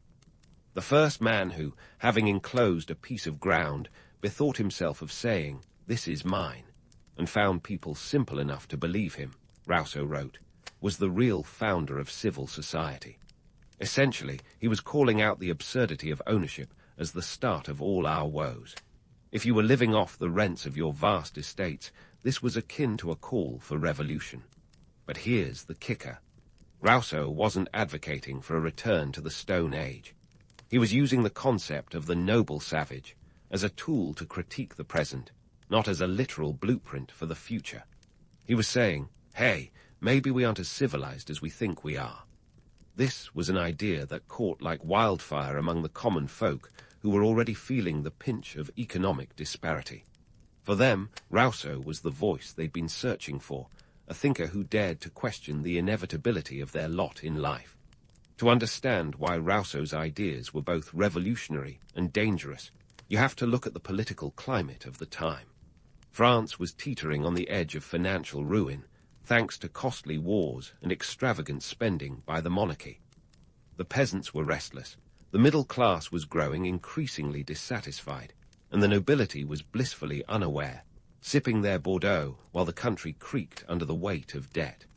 Rousseau's critique of inequality was like a match to dry kindling, a warning sign of the revolution to come. The elite, predictably, were less than thrilled. To them, Rousseau was a troublemaker, a pot-stirrer who had the audacity to question the very foundations of society. His work was banned in some circles, and he found himself persona non grata among certain intellectual cliques. But this only fed into the allure of his ideas. Nothing says, "Read me," like a banned book, after all. Despite the controversy, Rousseau was gaining traction in intellectual circles. His friendship with Diderot gave him access to the bustling salons of Paris, where ideas were exchanged as freely as gossip. These gatherings were the social media of the 18th century, places where philosophies clashed and alliances were formed. Rousseau was a regular fixture, his ideas both revered and reviled, but never ignored. His ability to provoke thought and stir debate was unparalleled, and while he might not have been the life of the party, he was certainly the one everyone was talking about afterward. Rousseau's rise wasn't without its setbacks, though. His relationship with Diderot eventually soured, a casualty of Rousseau's tendency to burn bridges faster than he could build them. He was a man who thrived on contradiction, often taking stances that isolated him from those who might have been allies. Yet this very quality was what made him such a formidable thinker. He didn't just challenge society, he challenged himself, constantly questioning and revising his own beliefs. As he navigated the turbulent waters of Parisian intellectual life, Rousseau was laying the groundwork for ideas that would ripple across the globe. His critique of inequality wasn't just a commentary on his own time. It was a precursor to the revolutionary thought that would sweep through France and beyond. And while he may not have had all the answers, he was asking the right questions, questions that would echo through history long after the ink on his manuscripts had dried. In the next chapter of Rousseau's life, we'll see how his ideas continued to evolve, sparking debates and lighting the fuse for the revolutionary changes that were on the horizon. But for now, let's leave Jean-Jacques in the salons of Paris, a man ahead of his time, challenging the world to rethink what it means to be truly civilized. As the city buzzed with ideas and intrigue, Rousseau's voice was one that couldn't be silenced, setting the stage for the seismic shifts that were yet to come. As Rousseau mingled in the salons of Paris, his ideas simmering like a pot of bouillabaisse ready to boil over, he was already working on the works that would cement his place in political philosophy. The Social Contract and Emile. These weren't just books. They were intellectual grenades lobbed into the drawing rooms of Europe, shaking up traditional thought like a snow globe in the hands of an overzealous toddler. Let's dive into the first of these, The Social Contract, a text that would make monarchs squirm and revolutionaries cheer. Published in 1762, The Social Contract was Rousseau's masterstroke, a radical reimagining of how society could be structured. The book opens with a line that might as well have been the Liberty Bell for the revolutionaries. Man is born free, and everywhere he is in chains. This was no gentle whisper. It was a shout from the rooftops. Rousseau was suggesting that the social structures we accept as given were actually shackles, and it was time to break free. His idea of popular sovereignty, where the power of governance rests with the people, was revolutionary in the literal sense, a direct challenge to the divine right of kings. Rousseau proposed that the legitimacy of a government depends on the consent of the governed, an idea that seems obvious now, but was as explosive in his time as nitroglycerin at a candlelit dinner. He introduced the concept of the general will, the collective desire of the people, which should guide laws and governance. Essentially, Rousseau was advocating for a form of democracy that was more participatory than anything seen before. Forget voting once every few years. Rousseau wanted the people's voice to be the guiding star in the political sky.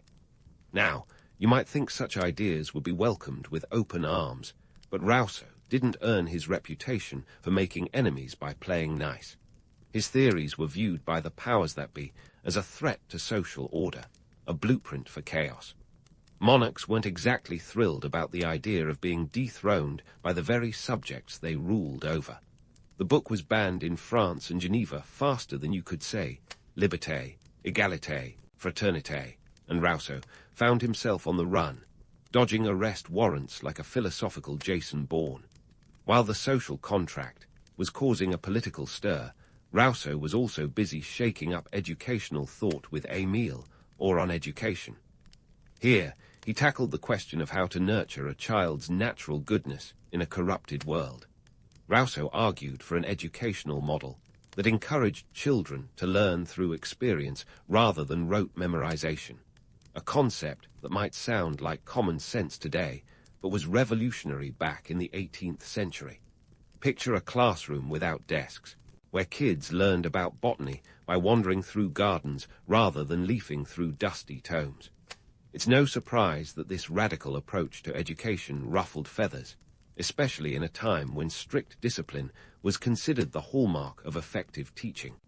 In Émile, Rousseau presents a fictional account of a boy raised according to these principles, a narrative device that allowed him to explore his educational theories in practice. The book touched on everything from science to religion, and let me tell you, it was the chapter on religion that really lit the fuse. Rousseau advocated for a personal connection with spirituality, rather than blind adherence to institutional dogma, a stance that earned him the ire of both Catholic and Protestant authorities. The book was condemned, copies were burned, and Rousseau's name became synonymous with scandal. Despite, or perhaps because of, the controversy, Émile became a bestseller, spreading Rousseau's ideas far and wide. His thoughts on education would influence countless future thinkers, laying the groundwork for progressive education systems. Yet, even as his books flew off the shelves, Rousseau was losing friends faster than a soap opera villain. His abrasive personality and tendency to call it like he saw it didn't endear him to many. Diderot, once a close ally, became estranged from Rousseau over ideological differences. Voltaire, another titan of the Enlightenment, found himself at odds with Rousseau's romanticization of nature over civilization. It was like watching a philosophical version of Mean Girls, with Rousseau as the Regina George of the Enlightenment. Rousseau's personal life was a tangle of contradictions and complications, much like his philosophies. He had a long-term relationship with Thérèse Levasseur, a seamstress, with whom he fathered 5 children, all of whom he infamously placed in orphanages. This decision, which he later justified as necessary due to his poverty, was viewed by many as hypocrisy, given his theories on education and natural goodness. It was a stain on his legacy that even his most devoted admirers found hard to reconcile. As Rousseau's ideas spread, they found fertile ground in revolutionary France, where the populace was growing increasingly disillusioned with the monarchy. His theories on popular sovereignty and the general will were like a siren call to revolutionaries who saw in them a roadmap for overthrowing the old order. Rousseau's work didn't just inspire the French Revolution. It was almost like the revolution's unofficial manifesto. When the Bastille fell in 1789, you could almost hear Rousseau's ideas echoing in the cries of the revolutionaries. But let's not get ahead of ourselves.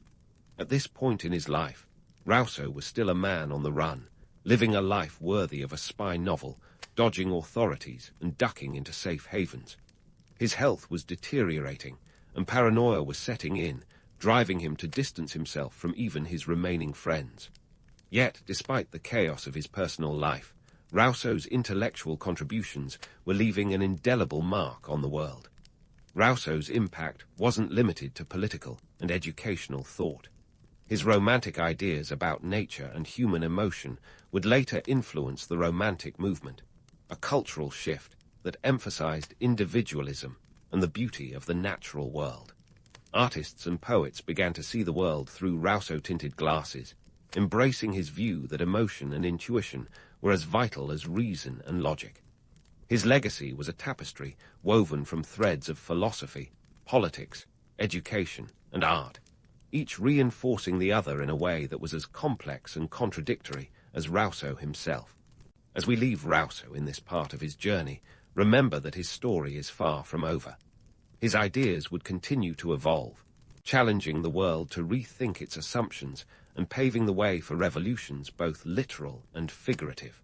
While he may have lost friends along the way, Rousseau's vision of a better, more just society resonated with those who dared to dream of a world unshackled by tradition. The stage was set for the upheavals to come, and Jean-Jacques Rousseau, the Geneva-born philosopher with a penchant for controversy, was at the heart of it all, inviting us to break our chains and imagine a freer world. As Rousseau's ideas rippled through the undercurrents of society, he was living a life that could rival any episode of Keeping Up with the Philosophers. If you thought his earlier years were chaotic, buckle up, because the latter part of his life was a masterclass in self-imposed drama. By the late 1760s, Rousseau had developed a paranoia that would make even the most dedicated conspiracy theorist look like a novice. He was convinced that his old friends and foes alike were out to get him, and honestly, in the cutthroat world of Enlightenment thought, he might not have been entirely wrong. Rousseau's self-imposed exile began in 1762, after the twin publications of The Social Contract and Emile stirred up a hornet's nest of controversy. As authorities frowned upon his works more vigorously than a librarian upon finding dog-eared pages in a classic, Rousseau did what any self-respecting philosopher would do. He fled. His destination: Switzerland, a country as neutral as a chameleon at a color chart convention. But even there, peace was as elusive as a Wi-Fi signal in the mountains. The Geneva authorities, not thrilled with Rousseau's disparagement of their city in Emile, banned the book and issued a warrant for his arrest.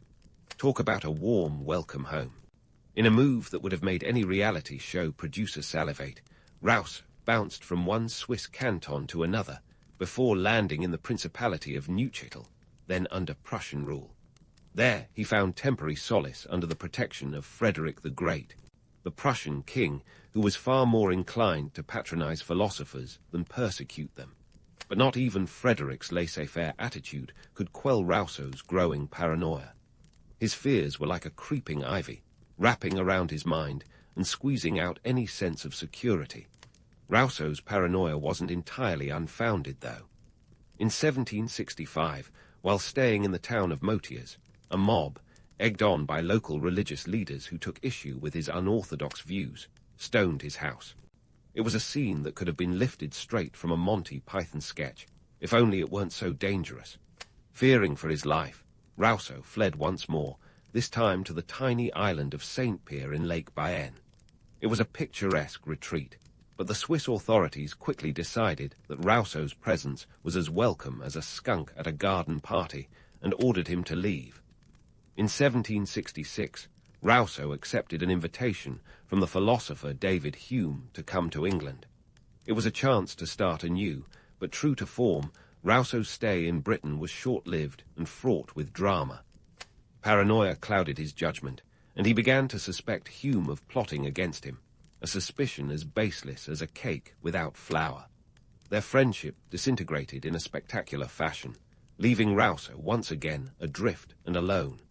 But in a twist worthy of a redemption arc, the later years of Rousseau's life weren't entirely consumed by distrust and isolation. In the waning years before his death in 1778, Rousseau made efforts to reconcile with some of his old friends. He patched things up with Thérèse Levasseur, his long-term partner, formally marrying her in 1768. It was a pragmatic decision as much as a romantic one, ensuring that she would be entitled to his pension, a rare moment of foresight in a life largely lived at the whim of impulse. Despite the personal turmoil, Rousseau's influence continued to grow. His ideas played a pivotal role in shaping the political landscape leading up to the French Revolution. The storming of the Bastille in 1789, a full decade after Rousseau's death, was like a posthumous standing ovation for his philosophies. Revolutionaries embraced his ideas of popular sovereignty and the general will as if they were sacred texts, fueling their zeal to dismantle the ancient regime. Rousseau didn't live to see the fiery crescendo of his intellectual symphony, but his spirit was palpable in the cries of liberté, égalité, fraternité that echoed through the streets of Paris. Yet, let's not romanticize Rousseau too much. His legacy is as complicated as a Rubik's Cube in the hands of a 2-year-old. While his ideas were undeniably revolutionary, the reality of implementing them was a different beast entirely. The French Revolution, inspired by his work, quickly descended into chaos, with the reign of terror turning ideals into a bloodbath. Rousseau's vision of a society governed by the general will was as appealing as a utopian dream, but as elusive as catching smoke with a net. His critics argued that his ideas, when taken to extremes, justified authoritarian rule in the name of the collective good, a paradox that would haunt political theorists for generations. Rousseau's final years were spent in relative quiet, though his mind never ceased its restless churning. He penned The Reveries of the Solitary Walker, a series of essays reflecting on his life and thoughts, written during his walks around Paris. They offer a poignant insight into a man who, despite his public persona, sought peace within turmoil. It's a reminder that even the most brilliant minds are not immune to the human condition, with all its messiness and contradictions. As we leave Rousseau at this stage in his life, remember that his story is an intricate tapestry woven with threads of brilliance and madness, idealism and pragmatism, isolation and reconciliation. His ideas continue to resonate, sparking debates and inspiring movements long after his passing. While he was a man of his time, his influence transcends the centuries, challenging us to question the world around us and our place within it. Stay tuned, because the legacy of Jean-Jacques Rousseau is far from a closed book. It's an ongoing dialogue with history itself. So, as we waltz toward the final curtain call on Jean-Jacques Rousseau's dramatic life and influence, it's time to untangle the myth from the man and explore why he's still causing a ruckus centuries after his last philosophical mic drop. Let's get one thing out of the way. Rousseau is often romanticized as a misunderstood genius, a revolutionary thinker who was just too ahead of his time. While this narrative is seductive, like a box of gourmet chocolates, it's also a bit of a half-truth. Sure, he was a brilliant mind, but he was also a volatile character, whose ideas were as divisive as pineapple on pizza. Rousseau's legacy is as layered as a millefeuille, with each philosophical crumb offering something different. His contributions to political thought, especially through The Social Contract, were nothing short of groundbreaking. He didn't just question the status quo, he stuck it in a blender and hit puree. By arguing that legitimate political authority comes from the people, not divine right or inherited privilege, Rousseau was essentially telling the monarchs of his time to take their crowns and shove them. His general will concept, which suggested that the collective desires of the populace should guide governance, was revolutionary. Yet, it wasn't without its pitfalls. In the wrong hands, general will is about as safe as handing a toddler a pair of scissors. It can easily morph into a justification for tyranny, as leaders claim to act on behalf of the people while silencing dissenters. Despite these complexities, or perhaps because of them, Rousseau's ideas caught fire during the French Revolution. They were the philosophical gasoline that fueled the push for a society built on equality and fraternity. But here's the kicker. The ideals that Rousseau championed weren't exactly designed for the messy realities of revolutionary action. The French Revolution, with its guillotines and reign of terror, was less a model of Rousseau's vision and more of a cautionary tale about how quickly idealism can turn into chaos when everyone decides they know best. Rousseau's influence didn't stop at the barricades of Paris. His educational theories in Émile laid the groundwork for progressive education, advocating for a system that saw children as individuals to be nurtured rather than clay to be molded. This was a sharp left turn from the rigid, disciplinarian methods of his time. Instead of cramming facts down students' throats like a foie gras farmer, Rousseau proposed that education should be about fostering curiosity and critical thinking. Fast forward a couple of centuries, and you'll see his fingerprints all over modern educational philosophies that emphasize experiential learning and emotional intelligence. But let's not gloss over the less savory parts of Rousseau's life. For all his talk of nurturing young minds, his decision to abandon his own children to orphanages is a black mark that even the most ardent fan struggles to reconcile. It's like discovering your favorite vegan chef secretly owns a steakhouse. Such contradictions remind us that Rousseau was as fallible as the rest of us, a man whose personal choices often clashed with his public ideals.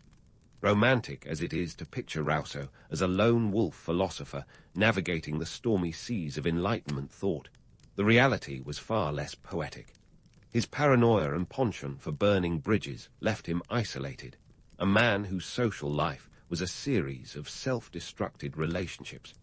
Yet this very isolation may have fueled his radical thinking.